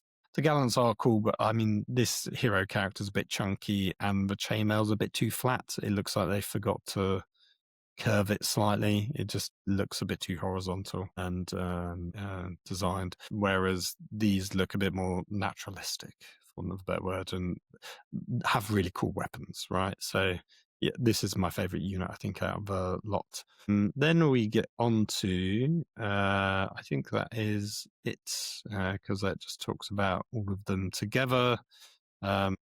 What it's saying there is that that these will first be available in the new Spearhead box. So so these are a Spearhead. So that'll be the guys with the axes and the guns, unit of knights, the priest, Yeah, and Jorvan Creel, the Kraken guy, will Spearhead. Yeah, be a new spear. They'll come first yeah, which I think leads as a us on to the Spearhead. next bit, which is talking about the next Spearhead coming. Obviously, they're previewing the Battle Tome Cities of Sigmar with a sort of standard sort of design with a single hero character. Bizarrely, this seems to not be any of the new models up here, unless I'm completely mistaken. But you can see Cogfort in the background and the gate. No, that's Is this for Gallants? It doesn't look. It looks I don't like know. one of the It's a bit. more regular humans. Doesn't look very heroic, but yeah, it's not nothing completely stand out, but it feels very like humanity. It sort of humanizes them very well because it is just down to earth, a single lone soldier on their own. Yeah, I think that's either a steel. That's either a steel helm or it's a gallant. Wait, what does the steel helms look like? Okay, That's a kind steel of helm. classic That guy on the infantry front, unit. and I after seeing all those really cool models, I was expecting like cooler artwork, I guess. Understandable. Yeah, Rather than just like the heroes. I mean, in a way, it's kind of thematic and cool. It's like this is the like bog standard one person. human's guy, but I would like to have something It's like not very cooler heroic. on the front. I think maybe Under that's the front. the implication because Cities of Sigmar, like the Guard, aren't necessarily heroic. They're just the regular rank and file of humanities. And you get that from this picture. It's very kind of grim, dark, and dirty and a bit miserable, to be honest. But it's okay. Oh, and then we've got another Spearhead, which is Zenestra Zealots, which is, has some of the steel helms in. Has Zenestra, the lady in the box, as you were saying, and then it has I can't remember what they're called, the command squad, with all the individual hero characters who are mad good. At least they were at one point. The Free Guild command corps with Marshal plus Relic Envoy, which I guess is Zenestra. Is that for generic Free Guild Marshal rather than Zenestra? No, it's in the top left. Oh, The marshal on yes. the Yeah, envoy, I yeah. think. I see. Yes. Because that Or the lot sword is down. the Free Guild Corp. And yeah, that's the Marshal. You are correct. Kind of cool. Yeah. I don't know if that's a good box. The other one has got all the new minis in it, so I'm more interested in that. Yes, I think character-wise that is very cool. And then these are the two heroes that I was mentioning earlier that were related. The Regiment of Renown of Vendest Hounds. This is the most peak Mordheim box you could possibly buy and is almost worth picking up just for that because this is an instant human warband of witch hunters. Basically, you got your little hounds, you got your cool guys with your crossbows, like mini crossbows, and then you've got your Galen and Doralia. Yeah, Vendests, which is a team of Wildercore hunters scavenging the mortal realms for sorcerous anomalies, i.e. witch hunters. So they seem very cool. They're obviously all old models as well, much like the previous Spearhead. But they are some of the sickest looking models, I would say. Yeah, because they are units I have no need for whatsoever, but because of my love of more time, would be tempted just to pick them up and have been wanting to get them just for the sake of it. But now they've kind of come out of, were they in Underworlds? No, I think it was Warcry. This hunting unit originally came in, so now they're from they've been released from there and into AoS proper. Might be tempting to get these guys up. What's your take on them? I think it's. I mean, I'm glad you're happy you've got A a doggo doggo unit that and I you've got like. Yeah, 3 doggos there at is least in four, I there. think. Four. There's More 4 dogs doggos than you in there. can shake a stick Yeah. at. Well, I've always wanted to pick up Mm. the Van Denst characters because I think they're cool, and because I think there've been 2 versions of them Or of. maybe. Or there's another unit that was very I feel similar. that I can't remember. Because they had very Curse City vibes when they came out, and I was sort of surprised that they weren't a part of it because their basing, I think, was quite similar, and they came out around that kind of time. I think they did a commemorative Oh, was it back to model where back on a single base? they're on Yeah, a I think there scenic was. base. Oh, that would be a cool one to get as well, but probably impossible to find any. I'm assuming it's now Well, I would sold out assume so. everywhere Yeah. because I'm only seeing it. But yeah, these two are cool minis for sure. Yeah, a good little painting project if you wanted to do something different. But as you say, Regiment of Renown, so you could add them to other order armies, which I don't have, so not very helpful for me. However, I guess if you were, now I don't know, I would assume if you're having a Cogfort army, you could still have a Regiment of Renown in there as well, unless the Cogforts are much more limited in terms of what they could take. Usually, the regiment, if the Cogfort army is an Oh, of army of renown, you course, won't be able yeah, to take because a it's an regiment army of of renown. renown where you can take them all. You're right, yeah. And yeah, and and usually the regiments of renown aren't available to the faction So that you they're a can do part it with of. the city's army. Well, because Because you there's been can just take some, the units anyway, yeah, right, for that army, but without the special rules it's of the Regiment of Renown. there've been yeah, because there's been the occasional weird instance where the regiment of renown is Yes. better than the unit is in its own army. Because I think it was Callus and Toll was like named characters from books and the lore, and they had some other models of them. Was really strong in general, but as a regiment of renown was mildly obscene, and so there was a time when lots of the golden Stormcast. what are they called again? I always that's it, the Stormcast. I didn't want to say Sigmarines because someone I know calls them that. I was like, don't say Sigmarine. The Stormcast. Lots of Stormcast players would Yeah. take that Oh, they regiment are around really because it good. has like Yeah, a they do 4-up like ward 4 or something. damage to wizards and all sorts But of then nonsense. yeah, and they got like a 4-up ward and stuff when they're on objectives. But they don't have those abilities if you just take them in Cities of Sigmar at the time. Oh, well, I don't know how. So it's a strange one. So this regiment now might be better than if True. you just took it in True. Cities of Sigmar. Which would be interesting. But it's a cool set. I mean the Cogfort's easily the coolest thing, but so is the new The Grenadiers. where the Spearhead That's with it's Spearhead. got loads of the yeah, but you can only that's Spearhead. But from what I can tell, that's not going to be at least initially be available as its own Spearhead. You have to get it in the Spearhead box, so it comes with a Skaven Yes. Spearhead. Well, we're going to well. go on to that now. Perfect segue. Is that a good segue? Let's move on. So next up, we're talking about Clan Eshin battling the Free Guilds in the latest Spearhead box, half of which we've already talked about before in terms of the Stormcast Journals, Cities of Sigmar portion, but there's obviously brand new Skaven, and obviously being a full, complete Spearhead box, we've got some interesting mats, cards, and also terrain, very Mordheim-esque. I think that's a deliberate nod to it.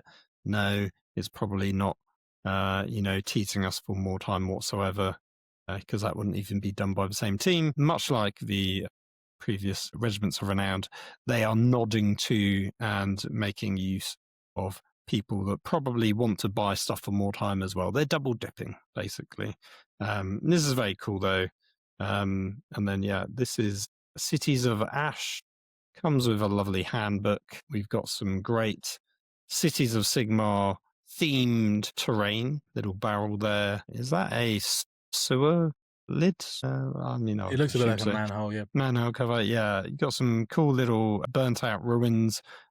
Very Cities of Sigmar themed, a little barricade, makeshift barricade that they've made. We've got some double-sided mats. Interesting that we're getting sort of, I think this is 4, is it that one 5 actually, objectives. Different sizes, because before the objectives used to be quite big and you'd maybe get 2, maybe 3 on a mat. These feel like a lot smaller than the other ones that we've had in previous Spearheads. But thematically look very cool. And then we've also got some cards, obviously with your twists and your tactic cards for drawing, sort of similar to current 40k, especially if you use the sort of bonus twists where you can complete a very easy objective you can, actually it's not called twists, it's something else, but basically you can complete an objective or you can do like a free stratagem that was basically taken from Spearhead as a concept. So that all looks cool. Before we get onto the Skaven, what are your thoughts on the box overall and the terrain pieces, Richie? I really like the vibe, like that kind of, for lack of a better term, Mordheim vibe. I think that's really cool. I think the terrain is really nice. It's really nice in general from an AoS sense. That it's got this like inner city. Yeah. That this conflict is taking place, because Spearhead's really fun. I played a lot of the previous versions, but they were still more like just a mini game of AoS. For lack of a better term for it.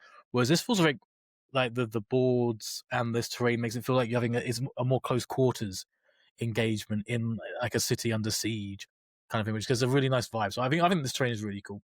Especially the I really like units it. as well that we get onto, but they feel like they're sort of smaller units versus sort of 10-man squads of like full AoS army size. Yeah, what's interesting with this is previous ruins and terrain that we've got from cities of Age of Sigmar have always been these very, even in Age of Sigmar, historic buildings. They're like ruins from the Age of Myth or previous ages of Sigmar. They're not modern buildings that are used and inhabited by people. They're sort of like from a long dead civilization. Whereas here, what we have is a much more lived in buildings, even though they're sort of been burnt out. But there's signs that they were still quite recent. So up here we've got what looks like maybe some food and drink, clearly like some a shop front, maybe banners and like a little shrine here. So it gives you a greater sense of the world and the world building, which is something I think Age of Sigmar has always like really drastically lacked. Because when you're playing on the current terrain, it's all a bit like, but this isn't the setting that people live in. This is sort of effectively fighting in the middle of a desert over the pyramids, in a modern sense, because it's like, this is ancient for these people. There's nothing modern or to do with it. So I think this gives you a better sense of what the current world of Age of Sigmar is like and its inhabitants. Obviously, it's themed all to Cities of Sigmar, so it's completely baroque, like ironwork, and completely over the top and a bit mad. But despite that, it's still very cool and interesting. And then, when we get to the actual miniatures itself, you get a bunch of Skaven. So you've got the Clan Eshin, which I think are still currently very old sculpts back to the old metal miniatures, although they're probably in fine cast at the moment. So we have, let's see what it says. You get Deathmaster Crickets, plus he's leading a Deathmaster, 10 Gutter Runners, 10 Night Runners, and a pair of Bomb Rats, which I assume are just additional tokens for those units. And then up close, we've got Cricket himself, which is a named Deathmaster, I believe. And they were saying on the live stream that they always go in cloak and shadow and don't normally overtly name themselves. So he's feeling quite confident to do that. Very cool miniature. What's your take on this one? Oh, I think it looks really, really cool. I've always liked the kind of the thing that I always think is it always reminds me of like the movie City of Lost Children, that kind of vibe. If people are, I got that vibe a lot from AOS, especially from the new wave of Skaven, which is kind of like not so much like sort of steampunky, but in a poisonous, chemically kind of way. And I think it's really nice. I really like that he's on a base that feels like it's part of this new world. It's not just a pillar or a tree. Yes. It's got iron workings. It's part of a building that's fallen apart, and he's got all these like spikes all over him. I love the paint. I don't know. I'm assuming that the kind of green, sort of like lightning kind of effect on his robes is just being painted on, or as opposed I'd to assume as it's so, that way. although I think there's maybe the kind of lightning crack effect is maybe molded potentially, but it's a bit, and likewise at the top, although honestly it's hard to tell, and sometimes that's the downside of seeing a painted miniature is sometimes they do add on that texture and detail, and it's not on the miniature itself. But knowing Games Workshop nowadays, it could well be. But he just looks really cool. I like how he's like kind of tall, so he'll because when he looks. having played a lot against Dan Skaven, a lot of the models are all kind of on foot, so it's good. It's nice to see some models that have some height to them, Yes, so you can actually see them and differentiate them. So I think he looks really cool as this like poison daggers lunatic running around in the shadows. Yeah, it looks super creepy. It feels like he's on like the mast of a ship that's fallen down, even though, as you say, it's probably more likely a building. It gives it a vibe that fits in with that kind of character with the panther, because although that was more of a building, it does sort of feel like it could be within the same setting almost. And obviously he features in this set as well. Yeah, I suspect without a doubt Dan will be picking up this box set, mostly for the Skaven, but also he does love Spearhead as well. These just the generic clan edition. These are the Gutter Runners. Runners. Again, similar kind of pole or fence post. Is a bit hard to tell what that is. But yeah, the Gutter Runners are cool. Some of them got like gas masks on them. Very cool kind of blade design where it's going back around their forearms. What else have we got? Yeah, a creepy guy with like poison. Yeah, that guy there. Yeah, you with can see the poison stacks. Yeah, and he's got the poison going through tubes to these kind of claw injectors that he's got on his arms, whereas the others have got blades. Obviously, you've got your bomb rats, you've got your almost Wolverine style claws as well. And then, yeah, more similar ones with daggers and another bomb rat, which is very Necromunda vibes because Caldor have bomb rats as well. So great to see bomb rats are living it up strong. Yeah, basically just good solid minis. And if you're a fan of Skaven, you'll be probably quite desperate to get hold of these. Obviously, the Gutter Runners are Clanician specific, but I think they're the sorts that every Skaven army would include them anyway, just because they're cool. Much in the same way, like you got Attilan Rough Riders that were a kind of regiment specific for guard, but everyone would take them in their, with their Catchhands or Vostrans or Cadians or whatever. You get that now as well. The blending of the sub-factions. I presume you're a fan of these as well? Yeah, I think they look really nice. I mean, especially if you're a Skaven fan, you haven't had new Gutter Runners for a long time. Yeah, like and these 25, 30 years probably, if not longer. And these look phenomenal. This guy's got a bunch of tiny rats on him with his bombs. There's a little rat on his shoulder, and I think there's one in each hand as well. So he's a rat with rats. He's got some crazy helmet visor thing with these like globes, or these like globe eye sockets. Yeah, there's the one who's got the tubes of poison from his going back into his like Wolverine style claws. Yeah, they're very cool. So there's definitely a few unique weapon options, and then the rest are sort of just daggers, I would say. So yeah, it'd be interesting how that happens in the rules. Obviously in Spearhead it might be a bit more detailed, but yeah, I suspect you'll get a couple of specialists, which is very cool. And then you have the Night Runners, which are much more diminutive. A couple with grappling hooks. We got what was it not a mace, baton? Is baton the right word? Club. A club.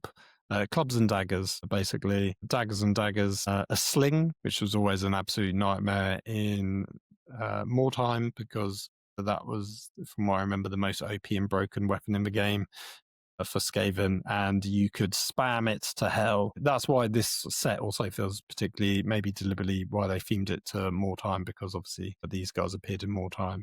But thankfully, you've only been given one sling and not multiples. And then you got a couple more with different head options, like little masks. And this guy looks like he's from the COVID pandemic with his cloth face mask over his head as well. So yeah, these are really cool as well. More little rats down by their feet as well. And again, I assume you are equally as positive with these ones. They're maybe not as cool and as interesting, but they're still very well, these are like the Jews of Clan Eshin. So I like they kind of like these guys mean well, and they're trying their hardest.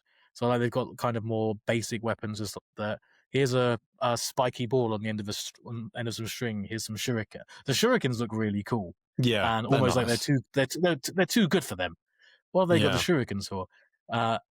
As like the junior versions of the gutter runners, they look a bit weedy in yeah, they're comparison. very So, weedy, but I think that's a good look. but they're still kind of cool. I mean, it's. I've always been tempted to, with so many armies. I've been tempted to dabble in them, and they look. The night runners look fine, but the gutter runners look phenomenal for me. They just look so cool. And if I don't know how it would work from an army building perspective, so you probably have to have a bit of both. But yeah, for me, it's the Night Runners are and the new Deathmaster Fixit that looks amazing. Interestingly, in the Spearhead, they give you the old Deathmaster, which is rubbish compared to all of these. Yeah, it's not even they don't even put a close. I'm being harsh when I say rubbish because someone worked really hard to design that at the time. When it came out originally years ago, it was pretty cool. Was But that this it's one? not shown here. It's in you have to scroll up to the wide shot and it's on the left. Here on the left, yeah, because it's an old mini. Yeah. Oh, they snuck that in. It's a much older mini, and they have and to be fair, it's a pretty cool mini, but compared to all this stuff, it's nowhere near as cool looking. So yeah, I which mean, is a it's bit of a shame. definitely not that old. Like, I feel like it's maybe 5 years old, but not Skaven old, which could be 20 plus years old. Because it is obviously going to be a plastic sculpt and was one of the more recent ones, I think, prior to the range refresh of Skaven. So it's not that fresh either, but it's not super old. Yeah, interesting that they don't bother showing it off because obviously it's not new. And then at the very end, we've got all the miniatures for the Free Guilds half, which we've already seen. So we will quickly skip over them, but it's great to see them here. Yeah, like this basing doesn't, it feels like thematically as a ruin could fit in with the setting as a whole, because obviously you've got these ruined building tops, but I don't think they match. Well, actually, you don't even see the roofs here. So, yeah. They could definitely match, and they definitely match with Crick. Yeah, However, they we're sort of supposed to feel like pronounce they're his name. crickets. Yeah, I don't know. Was two X's, so who knows how we're supposed. I would go with Crixit. Yeah, that seems fair. But they both feel like they're on in a ruined city. They both look like they're fighting over a ruined city. Actually on this larger picture, it's more obvious that there's a dead rat at the foot of the panther. Yeah, there, so that is a clever little tie-in, I guess. Yeah, it's quite a cool connection to these two named characters that are the prime forces in this Spearhead. It's really quite interesting that a Spearhead. I think they haven't have they. I'm trying to think. I think the last time they did Spearhead, they didn't do an army box with it. I think for the last year's Spearhead, it was just an updated rules pack, if I remember. But I think it looks like this time they're doing a whole you box. got some mausoleum style terrain, so I thought you had Bone Reapers in there, but maybe you didn't. Maybe it was just a box on its own. So yeah, this feels like it would be £100+ because it's effectively a the last dual year's kit. Spearhead. Well, when they first did this new edition for Skaventide, the Spearhead was in the Ultimate Box. And that was year one. It was what you got in the Ultimate Box. So you had the Skaven and you had the Stormcaster in there, plus the Spearhead stuff. Then they had Sand and Bone. Yeah, that's what I'm thinking of. Which was the previous one, or last year's one, which had new boards, new terrain, new rules, new Spearheads. Whereas it looks like this year, I'm assuming they'll do two versions of it. One which is here is the boards and the scenery and the rules, and another which is the larger pack, which also includes these two Spearheads. Because this feels like an interesting way of doing a mini relaunch of the game, because it's been a while since they've had here's two armies in a box, and this is two smaller armies. So I reckon it'll be about £100. Yeah, it doesn't say if they release it separately, but I think in terms of the miniatures you get, like the Free Guild stuff for Age of Sigmar, I think it's phenomenal. I like that they're sort of more smaller units, although obviously for Grenadiers is a unit of 10, but it feels more like elite and, as you say, a small scale skirmish as opposed to small mass battles. So I can imagine this. Well, it's If also, you I think it's if the you can first find someone time. to split it up with, this would be a great game to get into. I've never played Spearhead, but I know you and Dan really rate it. So if someone did want to get into it, I imagine this would be a fantastic way of doing it. Yeah, because it's the first time essentially since ever that Spearhead has really had a starter box where you can play Spearhead out of the box. With Because minis. previously with minis, because unless you bought like the Ultimate Skaven type box, which you probably bought more, which most people bought because it was the new rules and the loads of new models, but you weren't buying that to play Spearhead specifically. Whereas this is the first time there'll be a box for Spearhead which has 2 Spearheads in it and the rules and the terrain. So you can just buy this box and then you have all you need in that box to start playing Spearhead.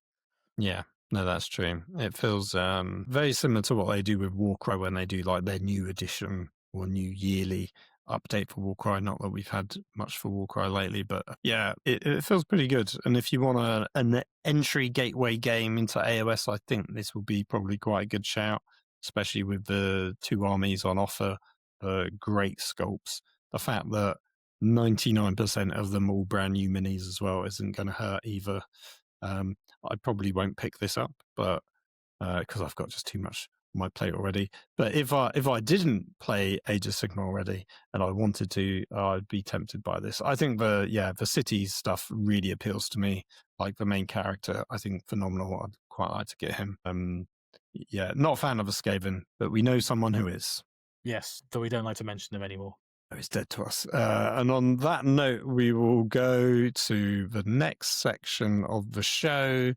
So I'll do a transitional noise. So it's time for the outro. This little bit is just me on my own, and then we're going back to the main bit of the outro where Richard will be joining us once again. But this is the classic section where we do the 5-star review and also plug all the general social media buzz if you want to support the channel. So yeah, 5-star review comes from Apple Podcasts of United Kingdom from Orange Fish 72. He says, or she says, I require Warhammer podcasts. As the title suggests, I am somewhat addicted to Warhammer, so I require podcasts. Keep it up. Thank you for your chatter. So this came 3 months ago, so just after I assume Dan left the show, or maybe just at the tail end. So yes, thank you very much, Orange Fish. I'm glad you are an addict to Warhammer, the plastic crack, but also the Warhammer podcast in your ears crack as well. So I've been keeping it up for the prerequisite time. So I appreciate your kind words. If you too would like to be like Orange Fish 72, you can leave a 5-star review over on Apple Podcasts of anything, although apparently Apple Podcasts of Australia doesn't show in this feed because someone reached out to me recently to give me their 5-star review and they said they left it in the Australian one, but that for some reason isn't showing here for some reason. So if you have left an Australian 5-star review, please reach out to me directly. There's also Audible. Spotify, you can give a 5-star rating, and on a couple of the YouTube episodes for those that are there, if you leave a 5-star review in the comments and it's labeled 5-star reviews, I will add it to the list to talk about, of which I have quite a few to get through, like 5 or so. So yeah, there will be a few more episodes to come. I will not be down in my tools anytime soon. But if you would like to leave a 5-star review, please do. That's greatly appreciated. If you would also like to support the show, you can like and subscribe. If you're over on YouTube, you can leave a comment down below to let me know what you thought of this episode. You can also, if you are so gracious, buy some of the merch from Rev Level. And also, if you would be extra kind, you could support me over on Patreon, which financially runs the show, pays for all the equipment to in terms of the editing and stuff, which is like the greatest expense currently, along with some of the Warhammer books that I will be picking up, like effectively the 500 Worlds campaign books, although that's not what they're really called. They're all independently different. But yes, So the finances go towards that sort of cost, really. It's greatly appreciated. Thank you very much. One day, if it could support me, maybe I would be putting out weekly episodes, but that would require an awful lot more listeners to join Patreon. Not that I'm expecting that, but if it did, that would be wonderful. So yes, that is this rambling 5-star review section. Thank you very much. We will now do a transitional noise and get on with the actual outro. So, transitional noise. It's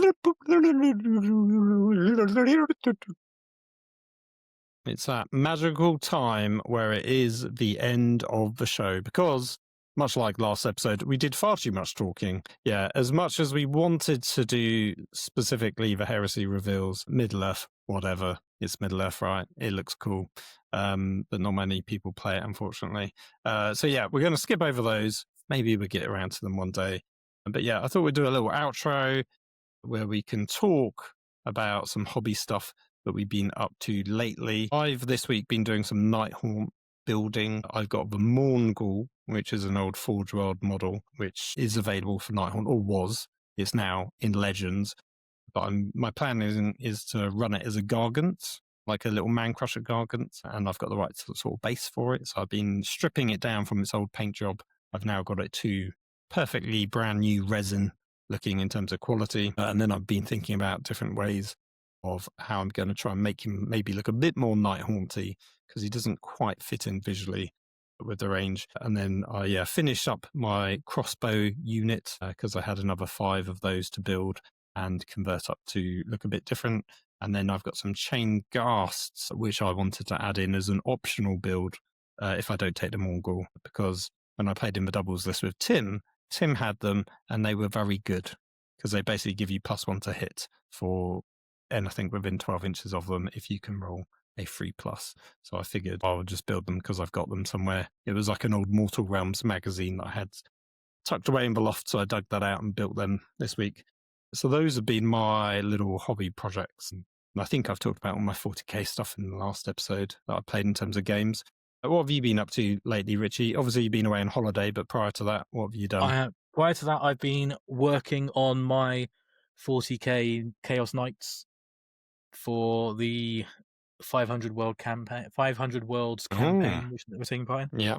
Because I've been looking for an excuse to use the Chaos Knights I have in the Chaos Knights box, which I have been sitting on for about 4 years from when they first launched the Abominant.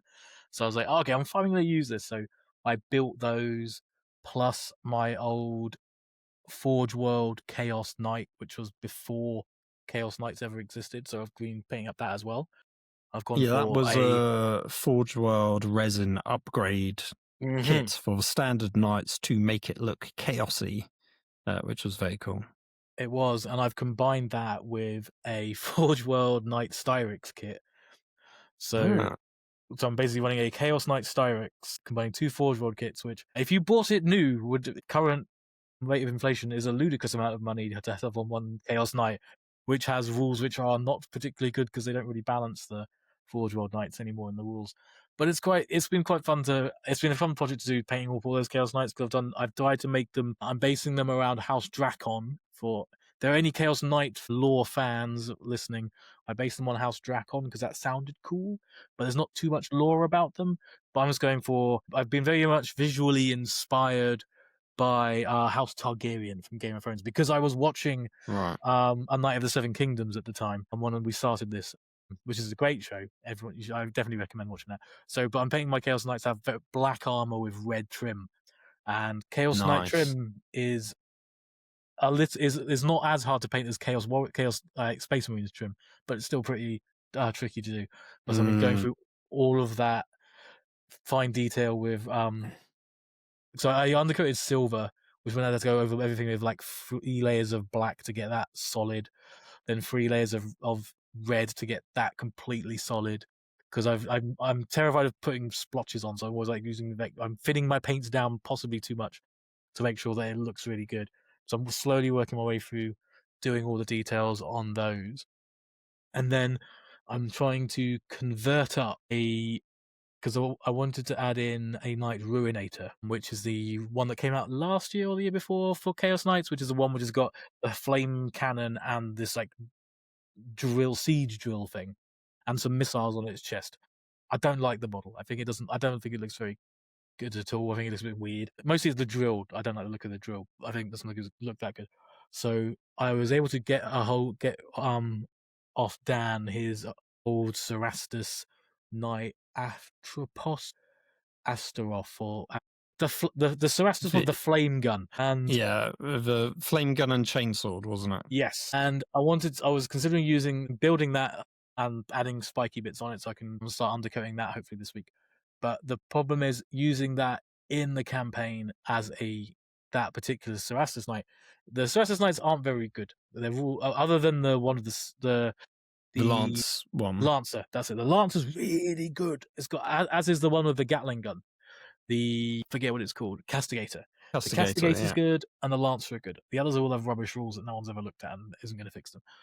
But so what I'm tempted to, I have got Spike's blessing for who's running the campaign, is if I want to convert up the Cerastus Knight so I can use it as the Ruinator because it's already got the flame gun. I'll use the chainsaw instead of the seashore. I need to put some missile launchers on it. So I've got the a spare missile launcher from what's the kit? It's one of the Heresy Dreadnoughts.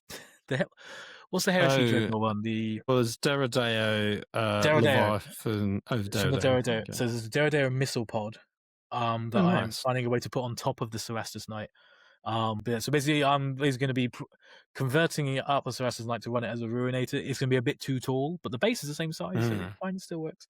So I need to finish building that and then undercoat it and then start the painting for that.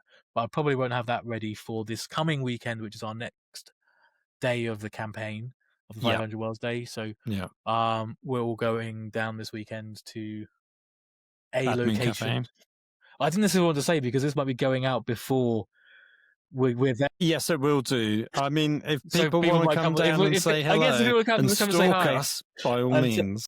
And come down and tell me I have terrible opinions on AoS and 40k, please do. Yeah. Come down and say, but we're doing that. So I'll be running the existing my existing force, which I won't include that because there's no way I'll get that painted up to a good enough standard in time. I want to try and get the bases done so far. At the minute my Knights are mostly painted, but the bases they're just kind of blue tacked onto the bases. But I picked up loads of hobbying basing stuff from when I went to play some AoS with Dan at the Hobby House in Southampton, which is very cool. I do as I say to other people, they've got like the best gaming tables in the country to actually play on from like a technical standpoint. Very so not being paid to say that, but if you want to give me some free stuff, please do. But no, generally speaking, those tables are really, really good. They've got lots of space. They've got like wireless charging points for your phones on the tables as well, so you don't have to worry about your phone running out of battery because you've got the Warhammer app running all day. Yes, yeah, it's really handy. So, I'm mostly going to be working on those this week. I was away last week, but I did a bit of hobbying, which was I've been trying to rewrite my Age of Sigmar tournament list because they didn't really call it out in the Warhammer community article, but they completely nerfed my list, which was the slave. Yes, because since the last episode, Sigma has done like a balance update, like its quarterly one. The standout thing that I noticed that I mentioned to you, Richie, was that basically auxiliary units now have attacks to them for each extra one that you take past one. I think it costs you 20 points cumulative. So the first one costs 20, then the second one costs 40, then 60. I think that's how it works. And your list basically lived and died by auxiliary units because you had like 8 or something, didn't you? My army was basically leaning into the Slaves of Darkness, Was it something of Gyran? Was it of Gyran? Scourge of Gyran. That's it. Scourge of Gyran. I do know how to people knows I forget the words of some things, but I do know how to play the game. The Scourge of Gyran, Slaves of Darkness had a Champions of Chaos detachment, which meant that all your heroes that weren't monsters got +2 attacks. And I thought it'd be hilarious just to take as many units as I could, as many basically heroes as I could. So I did that by taking Abraxia, 2 sorcerers and Exalted Hero and 11 Ogroid Myrmidons. Because Ogroid Myrmidons are only 120 points each. And with this attachment, with that detachment, they get 8 attacks at 3 damage each. And when you That's a injure them, they then lot. have, and when they're injured, they get 2 more attacks. So then they have 10 attacks at 3 damage each, which hits on 3s, wounds on 2s. So they can output like around 30 damage each, which I thought would be hilarious. And I did quite well when I was taking it to events. I only lost one game, I think, when I took it to a tournament, and I came 4th, so I was gutted. Nice. I nearly Close. nearly got on stage, nearly got a trophy. But who knows? The problem now is they've changed it, as you said. So auxiliaries, of which I had like 7, now have attacks. So I have to completely rethink how I take the list. They've also made that detachment cost 40 points in its own right. Right. Okay. Yeah. So basically, someone saw your list and was like, "We're changing this." It can't have been me because I didn't play it that often. But I think No, I think lots of people spammed auxiliaries though, and yours was one of them. But I don't think yours was maybe the meta one that people were doing. But I think other armies and factions were doing it. From what I've read from the article, it appears it was Lizardmen were spamming some of their monstrous things they could take with them. From their side, Child of Krytek or something, I think it was called, or Son of Krytek or something. From if I remember the article. But for Slaves of Darkness, yeah, basically 40 points tax if you want to even take this detachment. So I've had to look at juggling around what I take, and I've got a new variant of it, which essentially only means I have to take 3 less Ogroids than I planned on taking. And Not a huge difference, but have you swapped those out for other things? yes, I swapped them. So I've taken out 3 Ogroids, and I've spent I've taken out 3 Ogroids and the Exalted Hero, and put in a Chaos Lord on Karkadrak because that's a bit fun, and Eternus because he also gets the bonuses of 2 attacks, but he also has the ability to come back. Because one of the few issues I've had with the list is that I hit really hard. When I'm injured, I hit even harder. But at some point, I do lose. I don't have enough units in the late game, Right. especially for either continuing to fight or to claim objectives. So later on, so having Eternus who can essentially, after he's dead, can come back in any movement phase if you roll an 8 and roll an 8 on 2 dice, he can come back on any movement phase. So I've added him in because that could be good for being a bit more tactical in the late game, and we'll see how that goes. But I need to find some time to test that at some point. Probably I'll try and do that next week. Because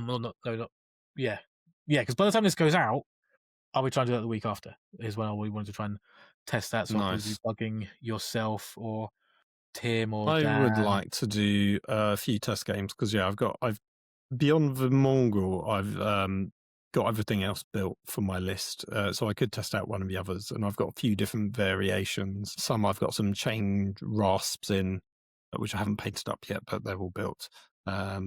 And potentially they get a free 6-inch scout move effect at the beginning of the game, which might be quite useful for stealing that central objective if I'm going first. And they're also a rubbish unit, so I don't mind them dying. Because at the moment in my army, I always tend to have just stuff that always feels essential, and it's all damage dealers, or as best as I can for Nighthaunt. So I don't really have anything that can just soak up some damage, whereas the chain goss are meant to do that basically because they're the rubbish chaff unit. So I've got those. The Mongol potentially, who I'm running as the mini Gargants. Although I think stat-wise is quite terrible because he only has a couple of attacks, but yeah, they're one's D3, I think one's flat 3 and one's flat 4 damage. They can throw a rock as well, if I remember. And they can throw a rock, and they can put a person in their pocket. So if you can roll double their wound characteristic of something in a unit, you can instantly kill it in combat, which is kind of cool.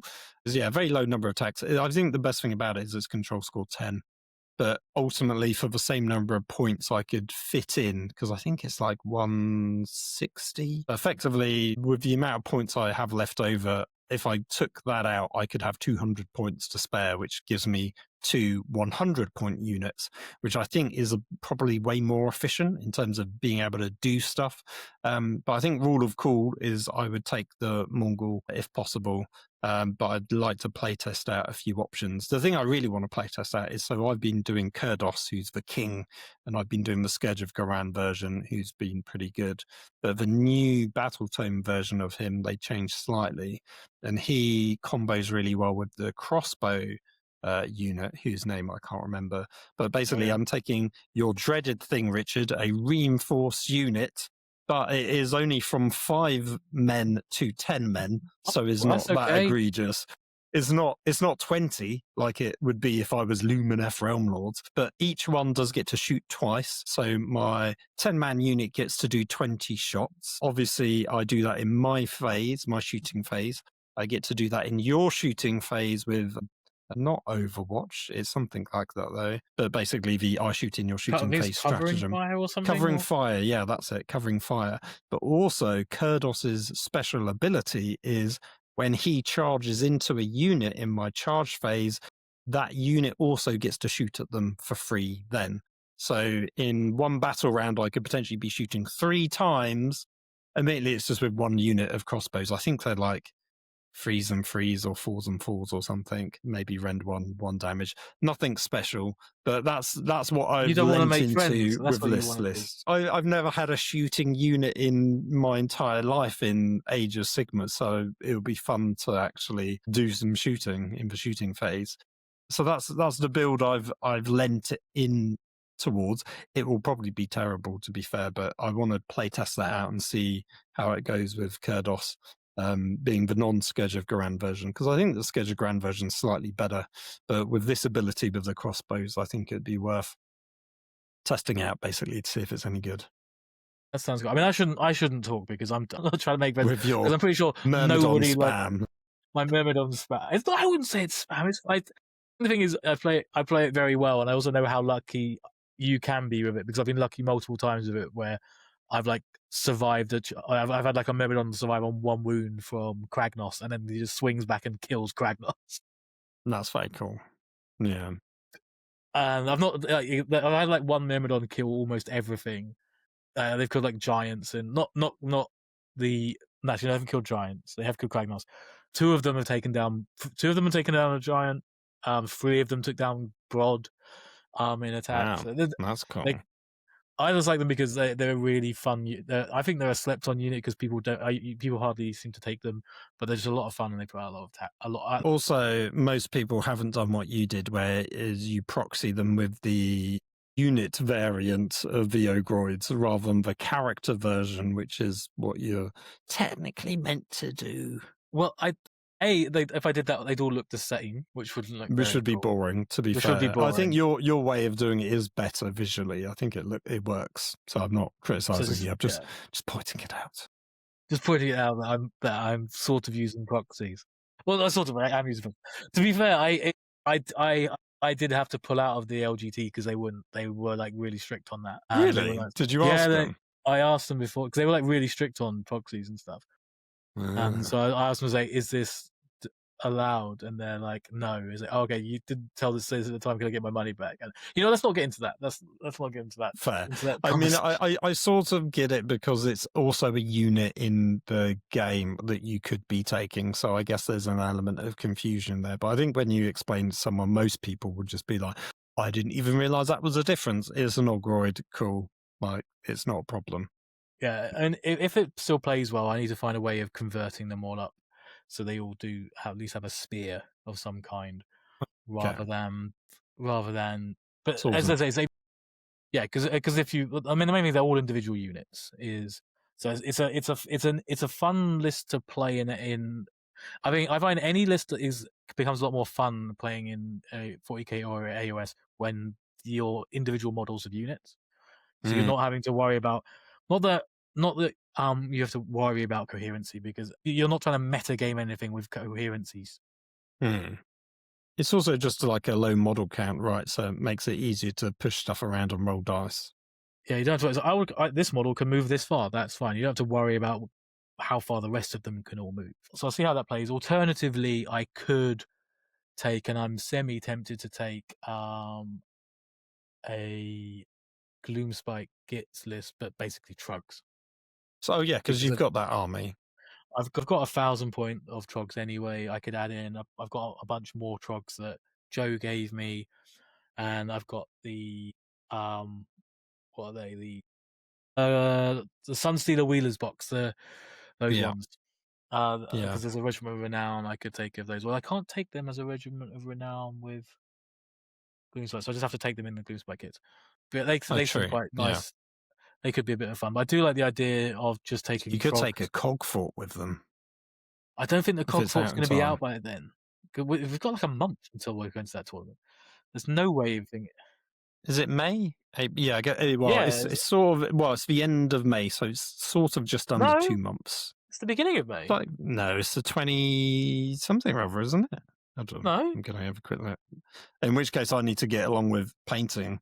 Oh it's God, you're right. It's the 8th. the beginning or of the May. 9th. I know Oh, because oh I my checked it gosh. up because I've Oh got dear. surgery. I had to check if it clashed with my back surgery. So we literally have one. to pretty much. Well, we've got a month and a day before it starts, or before we need to go up there. 4 and a bit weeks. You've got 4 weeks and a couple of days. I need to get crack on with painting, I guess. Maybe Mongol's not going to happen, and I'll just do everything else. No, I think you should because it will. Well, the thing with the Mongol, it's like it's one model to paint up versus what would be 10 minis of much smaller, infinite complexity for the same number of points. Well, ideally, but I would batch paint and do it all if I've got time. Because so the other thing I've been doing lately is trying to fix my airbrush because it's been a real pain at the moment. It's not been working very well. You know when you, or maybe you don't because you don't. I do have one. I haven't actually opened it. And you've had it for like years, haven't you? Or months at least. It was a Christmas present from a friend of mine a few years ago. It was really. I know I was really grateful, but I've never really got around to using it because I don't really have to set up for it. Right. I don't have like a specialist like area spray on the booth house or whatever. But I should get it out and start using it because I feel it would improve my painting skills, and also I feel bad that I haven't used it. So I'm sorry. I do really appreciate it still. But to be fair, when I first got one, it was back when I was living with my parents, and I literally made a spray booth out of a cardboard box. There was no other ventilation. There was no suction. It was literally a cardboard box, and I just sprayed it on the kitchen table. Occasionally, there'd be the odd paint splatters on the table and things like that, but it was mostly okay, to be fair. I obviously used a mask as well. Yeah, because one time you came around to do my. You did your super heavy. Yeah, you did your super heavy in your flyers, and we sort of airbrushed it all over like a day, which was the most I've ever airbrushed in one go, into like a sort of a quick standard, I guess. But yeah, so it's the same airbrush has been going all this time, but now when you press it down before you even pull back the trigger. So when you press it down, you get the air supply, but when you pull it back, you get paint. But when you press it down, I'm starting to get sort of small micro bubbles coming up through the paint holder, which means there's probably a leak somewhere coming through. I did a complete deep clean where I stripped out bits that I didn't even realize was possible to open up in the airbrush. And when I did that, I managed to get a load and load of like encrusted dried paint right at the back of the airbrush, which it shouldn't really have any in, but it did after, because I guess it's 13 years of painting with it, I think, is how long I've had it for. And I've replaced the nozzle and the needle quite a few times. And I don't know if it's sort of just giving up the ghost where I just need to get a brand new one. Because I don't even think you can get replacements for the body, or you can, but it's technically a different version of it for the Infinity, for Harder and Steenbeck. So yeah, I mean, it feels like I tried it today. It sort of worked okay, just about. But yeah, I need to see, because ideally I would like to paint up my Inquisitor for the 500 Worlds campaign. I was trying to see if I could start it today to get it done in time for Sunday, but it's a busy week, so I don't think I'm going to have time. Because I would like to, because that's my free mini that Spike gave me, because everyone's had like a freebie rule thrown their way for winning a game. And mine was an Inquisitor, but with no other options. I think he's got a power sword, basically. Oh yeah, I should check what my rule is. Yours was you could reroll the charge roll on one of your knights, so long as it's painted. But if you roll a double one, you need to consult Spike because something terrible will happen. So yeah. got to take that risk. So yeah, I've got some painting I need to do, and yeah, the Nighthaunt, I definitely need the airbrush for. So I need to, hopefully get it, make sure it's all working. So I might have to bite the bullet and get a replacement potentially, but hopefully the cleans worked. I need to test it out a bit more. It was 90% working today when I did some brief priming with it. So yeah, that's what I've been up to. Is there anything else you've been doing, Richie, or have we wound down the hobby section? Well, so I've been doing. I was looking at through my AoS list a lot. I've been doing my knights. I've been trying to go have a little bit of a clear out of a lot of my old stuff because I want to be. Because I've got far too. My pile of shame is terrible. So having a slight clear out of all the things that I will reluctantly decide I will never be getting round to these. Okay. And so I'll be probably shortly soon. I'm informing you and the rest of the boys in the WhatsApp chat of anyone want first dibs on this, or be putting stuff onto eBay of the things I really wanted to do because I had aspirations to be doing them, but won't ever actually probably get around to them because I was looking for it because I've got a Grand Cafe army that I was like, I want to do I remember this. you getting those. I've bought all of them. I've opened the cards. I have no idea what they do, but I really want to get it and put it together and paint it and play with it because I love those. When they revealed those models, I thought they looked amazing, and I really want to do that. But I've also got Sisters of Battle and Goblins and Helmsmiths of Hashur and Death Rattle Skeletons. It's like, am I ever going to get around to it? Yeah. I get real FOMO every time there's a new box with some cool minis, and it's like, oh, I should get that, and then I never get around to actually using it. So that's why I wanted to start a new Leaf this year, which is why I used my Chaos Knights and I opened that box and put it together, and I'm running the Chaos Knights. I want to do Grand Cafe over the year as more of a longer term project, but it's like, okay, what do I want to do next? So there's stuff I'm never going to get around to, and it's just taking up space. So I want to not clean house, but just get more organized and do what I'm actually going to do. What I'm at, and then because what I really want to get to is a point where I can get to that mythical stage where I only buy things. Well, I only buy things when I've finished my current project. Yeah. Or Whereas, buy things to instantly use. Yeah. As opposed to just storing it. Oh, here's a new thing. I buy a thing for when I want to use it. Or here's a new thing. Because didn't you also get Huron on the Red Corsair box? Yes, I did get Huron on the Red Corsair. Is that going or staying? I've also subscribed to the Spearhead magazine, so I'm getting more the new one. Okay, which is quite cool. Because I get some stuff I get once a month. I get like a bunch of issues every month. So it's like, oh, that's some cool new minis coming every month, and I like that it's some variety in the different minis and stuff. And you do like Spearhead, so that's cool. I do like Spearhead. Well, I like having different models to do and paint, but I want to get to a point where I've caught up with everything, and I just get back more in the swing of here's this paint a model for a thing, and not just have this lots of boxes piling up that I want to do stuff with that I'm not, and just be a bit more disciplined in what I buy in the future. Did you subscribe to a previous magazine subscription? No. Okay, so this is the first time you've done it. This is the first time I've done one because I really like the idea of it. In that over a course of however long it would run, like 2 years, I think. It runs over 2 years, but at the end of it, what you end up with is you end up with like 6 or 7 spearheads of different armies. So it's also like, oh, I have a few hundred points of each, almost every army. I'd have a few hundred points of. Yeah, which I thought was a really nice way. You do the premium version where you get the extra kits. No, because that's a scam. As far as I could tell, that seemed like a scam because it's technically a saving if you really want those bits. Because I think it's 4 extra spearheads basically, or big modules of some kind. Yeah, it wasn't any. It was big models that you'd get, and what was it? So they say it's like an extra £2 per issue, but it's like that adds up. It adds up quite quickly, but you get all of the premium kits. Yeah, but you have to basically pay a lot more, and you'd get Jonas Cryptborn, who I've already got, who's also in my pile of shame. But he is Jonas Cryptborn. He's the cool like chaplain. He looks like a chaplain on a dragon from Stormcast. Yes, I know the one. Yeah, you get him, but I've already got him. So I don't need him. You could get Rotigus, who I have no interest in because I'm not going to go. I'm never going to go through Nurgle because I am genuinely get repulsed by looking at those models, so I'm never going to paint them. Catacross, the Mortarch of the Necropolis, don't like that model. I think it's Okay. weird because it's like stand. I don't get how it moves because it's like he's standing on a massive dais, like plinth thing. It's like I don't understand how that moves around the battlefield. It's just kind of weird for me. I think that's a Right. weird model. Cognitive dissonance. Okay. Yeah, and then the last one was a giant, but it's like I could just buy a giant; it'll be cheaper. So the only Especially thing, if that's the only one you want. the only thing that was appealing to me was the giant, and I was like, I could just buy a giant if I wanted a giant.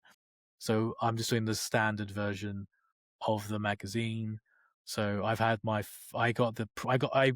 subscribed in the first way, so I got like the preview edition, one which had like a brush in it or something and a model, and then I've had like issues 1 and 2 have come through, and then I should get the next 4. I think it's one issue a week. It's one issue a week, or Yes. is it Yes. 2? One a week. Yeah.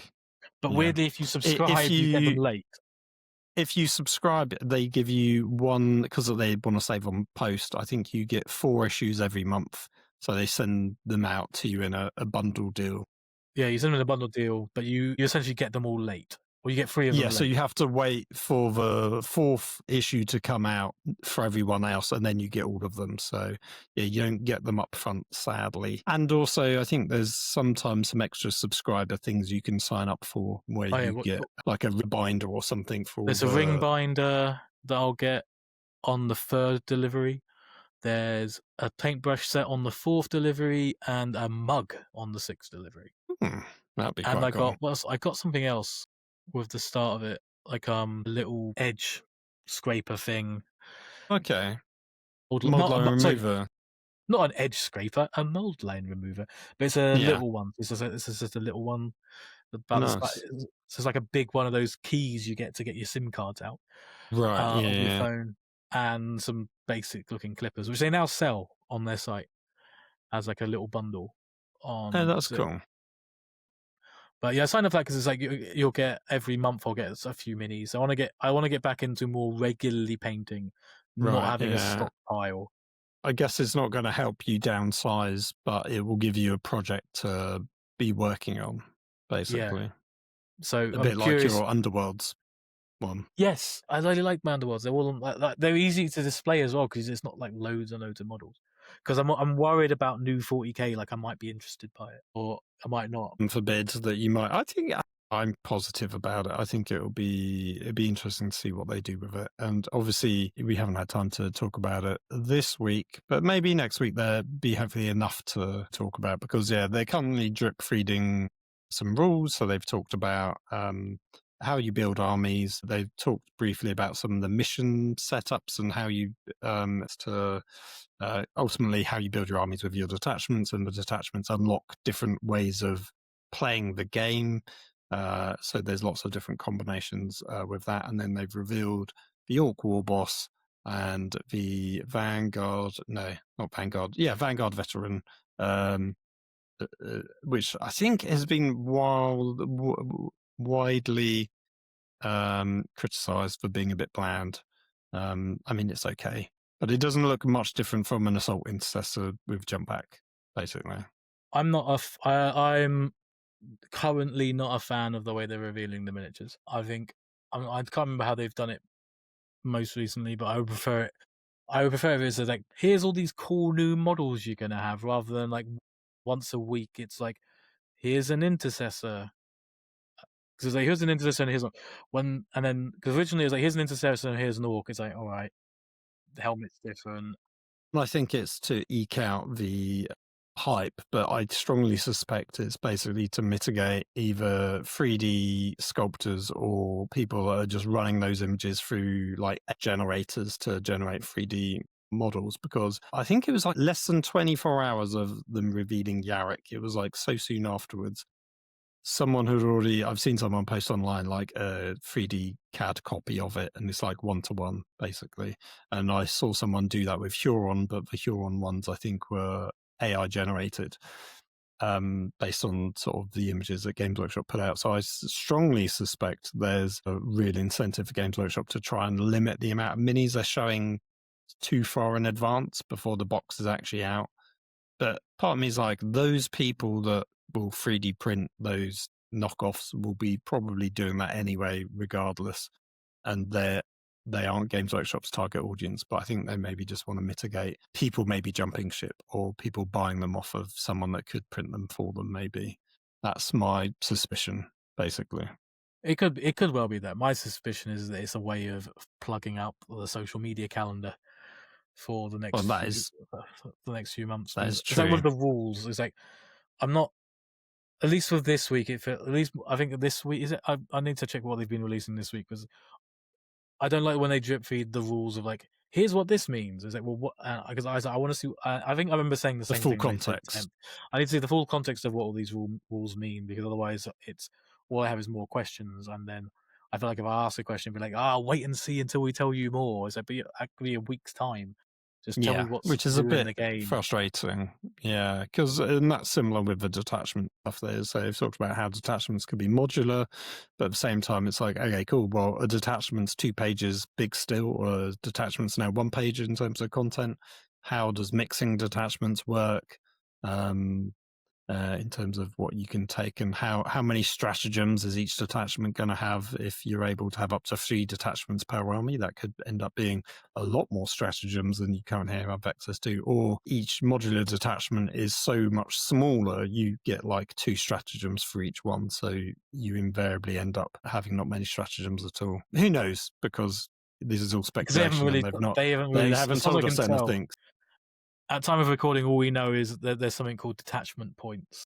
Yes, so you get 3 points. So basically, and different detachments have different values. A 1 is a very limited, let's say your detachment is themed around Terminators, and that's all you can take for them, and that's the scope of them. Whereas a 3 is take anything you want. It's a broad, it's like the Emperor's Finest, whatever the generic Cadian one is for Guard, right? Or the generic Space Marine one that allows you to unrestricted take whatever you want in your army. So therefore, it's just all encompassing. That'll be your 1 that you take, and it's worth your 3 points. And then obviously there's a 2, which is a mid ground. So you could take a 2 plus a 1 for your 3 points. So we'd have to see how that really works out. To be honest, it'll be interesting to see in terms of the size and scope of it. I suspect you're still faction locked. I assume you can't soup your detachments at all, but who knows, because they've not really said. I wouldn't have thought so, though. I'm still hopeful that theoretically it could mean you could be open to allies again. Is my hope is that that's what it could mean. It could mean it could not, be. though. Yeah, I mean, or they could say you can take a detachment, but that detachment costs you 1 extra point. So you could take a 1 detachment that is worth 2 points rather than 1, maybe to penalize you slightly, but it allows you to take an ally detachment from a different faction. The way it's worded it's a bit confusing so far, but the way it's worded is that detachments are either like they cost what you get 3 detachment points, and the detachments either can cost between 1 and 3. And they say that one that costs 1 will have gentler rules with narrower unit focuses. No, so gentler rules or narrow unit focuses to a 3 detachment point 1, which affects your army with significant boosts. So that almost suggests that it could be allies, because if you say you take only Space Marines, you get lots of really good bonuses for just having Space Marines. Or if you soup with, say, Space Marines and Knights, or Space Marines and Guard, you're using smaller detachments rather than it could be like you can merge 2 different armies, which are, say, detachment point 1. So you take 2 Space Marine detachments at level 1 and some Imperial Knights at detachment 1, but they don't have their special rules are limited. Whereas if you only take Space Marines, you get very special rules, which is somewhat similar to what it used to be back in the day. That I remember if you only took, say, Imperial Fists or Ultramarines, you got some extra rules if you were only that faction, and that could be what that's harking back to. I don't know, because it feels weird. Why would I take a detachment that's worth 1 which gives me limited amounts of units I could take, or I can just take 3 and then get all of it. Well, because Again, we don't. my assumption is you could take 3 level 1 detachments because I want to do Terminators, bikes, and let's say flyers, for example. And all of those stratagems will be themed specifically for them in their own individual detachment. So the focus of the army rules and stratagems are going to be around just the units I take. Whereas if I take a 3-1, where you get Oaths of Moment, and all the stratagems are very generic, but they apply to everyone, you will have probably more significant buffs overall for your entire army. But because it's not focused around individual units, the stratagems might not always be appropriate for the units you've taken. I mean, that's my guess. But as we say, who knows? Because then it quickly gets weird though, because they say that all the existing detachments in codexes are still valid. Oh yeah, of course. They'd be your 3 pointers. How does that by work, default? Then? Is that the assumption that they're the 3 pointers? I would assume so, because those are your detachments that already exist. Everything else that they introduce to us will be either 3 points or 1s and 2s, which is where you get the modular ones. So to me, the existing ones would be a 3-pointer detachment because they are so big, they cover everything. I mean, I could be wrong in that respect, but it feels I think like it makes that's a lot how of they do sense. it. The way that sounds makes more sense, because currently the existing detachments that exist in codexes don't give you limits on units you can take. No, I mean, I think there's a few that unlock specific units to be battle line, or with Chaos unlock demons, for example. But for everything else, yeah. I mean, I feel like there's maybe 1 or 2 of the newer ones which maybe limit what you can take, but that feels very unlikely. The majority of them are just, this is your entire army, take this, with the exception of Chaos Demons, because you need a specific detachment for that. Dear Games Workshop, please just tell us what these detachment points actually mean, and show us some example detachments, because that'd be good. Yeah. At time of writing, it was 3 business days ago. Yeah. that you said that you told us about the detachment points are a thing, but we still don't know what detachment points are, and we're going on to, other than that, the detachments you take will determine what your force is labeled as. Explained a bit more. They give a bit more details on the missions, which I'm still a bit. I've not fully read through. They gave us like a couple of examples of how that plays out, but again, I guess I'm waiting for the big video of his exactly how it works, or for the YouTubers to get their free boxes and then do a great explanation. Yeah. Or a mid to good job of explaining how the rules actually work. Once people get the full rules, then they can see, okay, this is how it actually works, all in context. Because so far, I'm cautiously optimistic still about it. I'm very curious what's in the box. Like, am I going to want? I guess I'm afraid I'm going to want what's in that box. And then I'll have to buy every another year I have not bought a Warhammer 40k box. Actually, no, I got Indomitus. That was the only modern box I got. As I came, I wasn't into Space Marines when not Plague Wars. Was it called Dark Imperium? I wouldn't say Dark Imperium. The first Dark 8th Imperium edition box. Dark Vengeance was the 7th ed one. Dark Imperium, I think, was 8th. I'm not sure what the 8th edition was. I think it was Dark Imperium, because it was when it was the Sacred Rex and Maledictum and all that. It was Dark Imperium. Oh, I didn't buy that because it had Nurgle in it. Yeah, so I didn't get it because I wasn't into Marines at the time. Then I got Indomitus, but then I heavily resisted Leviathan, although subsequently I bought a couple of the bits from it, like I've got the Terminators. Still haven't got the Dreadnought. I'm still looking for a Ballistas Dreadnought. I think I need. Or have I don't think I've got that yet. So in a way, I sort of wish I should have bought it, really, because I ended up buying the rule book separately, the Leviathan Warzone book separately, campaign book, and all of that probably came to a similar price for the box of all the models in. So I should have just bit the bullet and got it. So I think for the sake of ease, I will just do that this time round and just get it, because also you get the deck of cards in there. And I imagine if it's like every other chapter approved deck of cards, they are impossible to buy on their own because they sell out so quickly. So every other time in this edition, they've released the cards, I've had to wait 2 to 3 months to try and get hold of them, by which point it's still useful, but I haven't got the value for money out of them that I would like. I didn't buy it. I bought Indomitus because it was, I guess, Vanguard. hype. I guess there's hype around it because there are lots of cool models in it. Mm-hmm. The most recent, I want the Stern Guard and Terminators and stuff in the Leviathan box didn't appeal. I didn't care about Tyranids as a force, but Orcs I collect. You do like Orcs, everyone. yeah. I do like Orcs. I got into Orcs a few years ago, and I really quite enjoyed it. So I'm very interested into what the rest of the Orcs are going to be like in that box, because the trailer shows some cool stuff.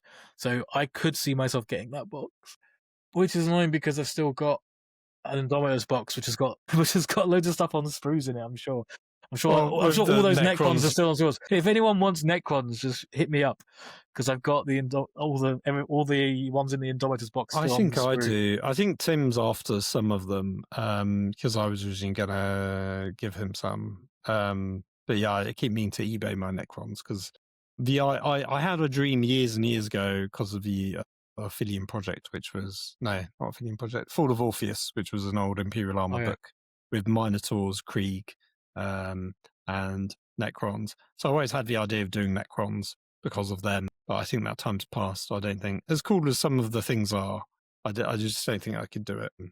I think one of the reasons I still got them is because I would restart doing. I'm pretty sure I would give Necrons a go if they released a new Trazyn model. Because nice. I don't really care that much about him previously, but then I listened to. You read the book. I read the Infinite and Divine, and I love that book. And Trazyn's awesome. He's also got a cool Hammer and Bolter episode. Yeah. He was in the April Fool's musical number. That was very funny. Yeah. Shout out to the people who did that. That was cool. I would love to know. They released a behind the scenes video, which was more of just another joke video. I was hoping it would actually show like how they put together, like who they worked with to make the costumes and stuff. But it's more just like I didn't know if they. I wouldn't be surprised, because the same way they don't to protect their own IP and stuff. They don't usually talk about who their artists are for artworks. They're not going to talk to. I don't imagine if they did, they work with some cosplayers. Well, I was going to say, I wouldn't be surprised if they just hit up some cosplayers, or the people that they work with for the narrative events in the UK, because sometimes they have.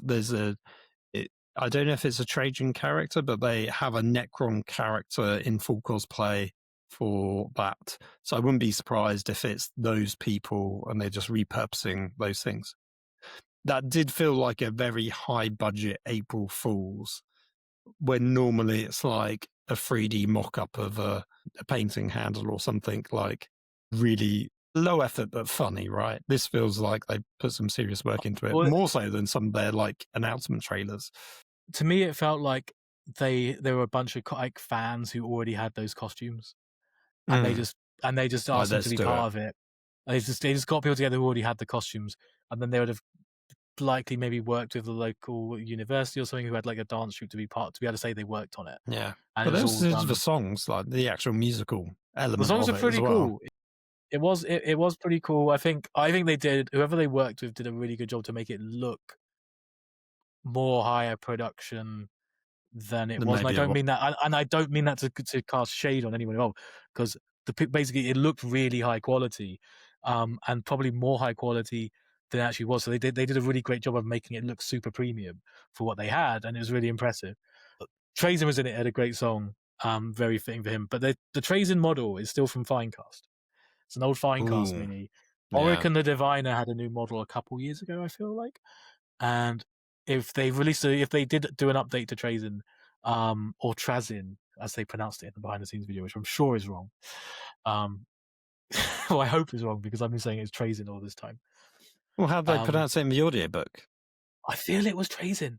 I can't remember now. Ah, I'll have to listen to it again because I listened to the audiobook. I recently pre-ordered the new art book, the new release of the book, which is like a hardback with drawings and artwork in yeah. there. So I ordered that. I just need to go and collect it from Games Workshop because I was on holiday, so I need to pick that up. Looking forward to that. But yeah, I'd love if they had a new Trazin model or Trazin, however I'm supposed to say it, because then I could actually build an army around it because he's such a cool character in the book. If people haven't read Infinite and the Divine, it's amazing. I haven't. I I listened need to the to. audiobook and it really took me by surprise how much of it's basically a comedy in a way. I've heard it's funny. Yeah. Someone described it as Trazin and Oricon's bogus journey because it's Okay. very, as in like Bill and Ted, because it's Bill and Ted and Trazin's excellent adventure. Because that's kind of Yeah. what it's like a lot of the time. And I Nice. could say some of the funny parts about it, but that would be like some things which would basically be spoilers for for what happens. But it's basically all set around one planet over millennia, and how Oricon and Trazin are fighting over the planet to find stuff there, and they keep messing with each other every few like I million think years. They troll the each other. way it was described to me as like a bickering old married couple.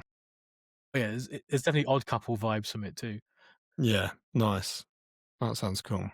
But it's very different kind of vibe to like traditional. But for the people who are like into the heresy books, it'll be a massive like palate cleanse because it's very like it's got like some serious like drama and epic moments in it, but it's also much more of like a comedy of these two characters who will essentially live forever while leading to the law. So I found it a really good book because whenever I go to Warhammer World, it's always in like the #1 slot for bestsellers. Right. Yeah. No, it feels And like it's widely talked about and like well received.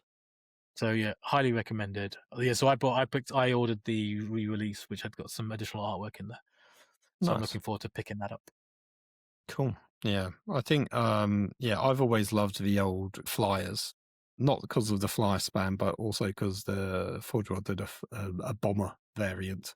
So I always like the Okay. idea of having a couple of those Okay. in my like dream Necron army, along with all the other Necron Forge World stuff like the Tombstalkers and I can't remember what it was called, the weird sort of floaty ball thing that was basically had like The floaty ball.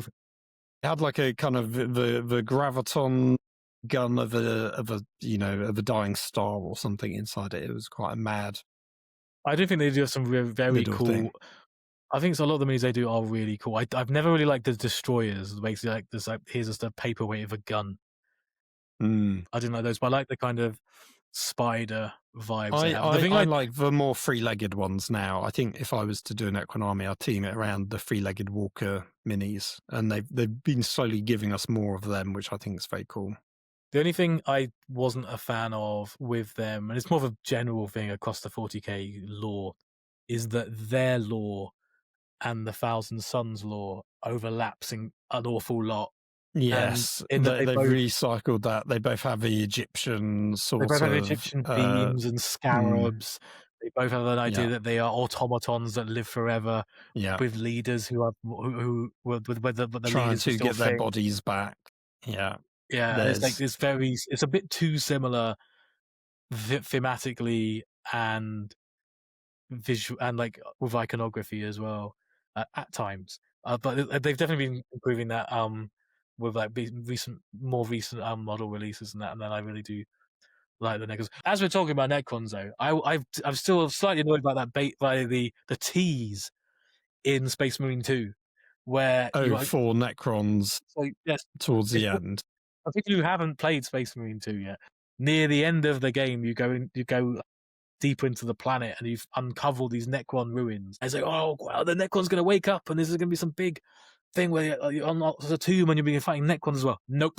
There's no, you'll find a Lord of Change down there, but you won't find any and there'll be like the Necron tech will be turned on by the Zench and Thousand Sons down there, but there's no Necrons down there. And I was still a bit bummed out. Do you know where the Necrons are?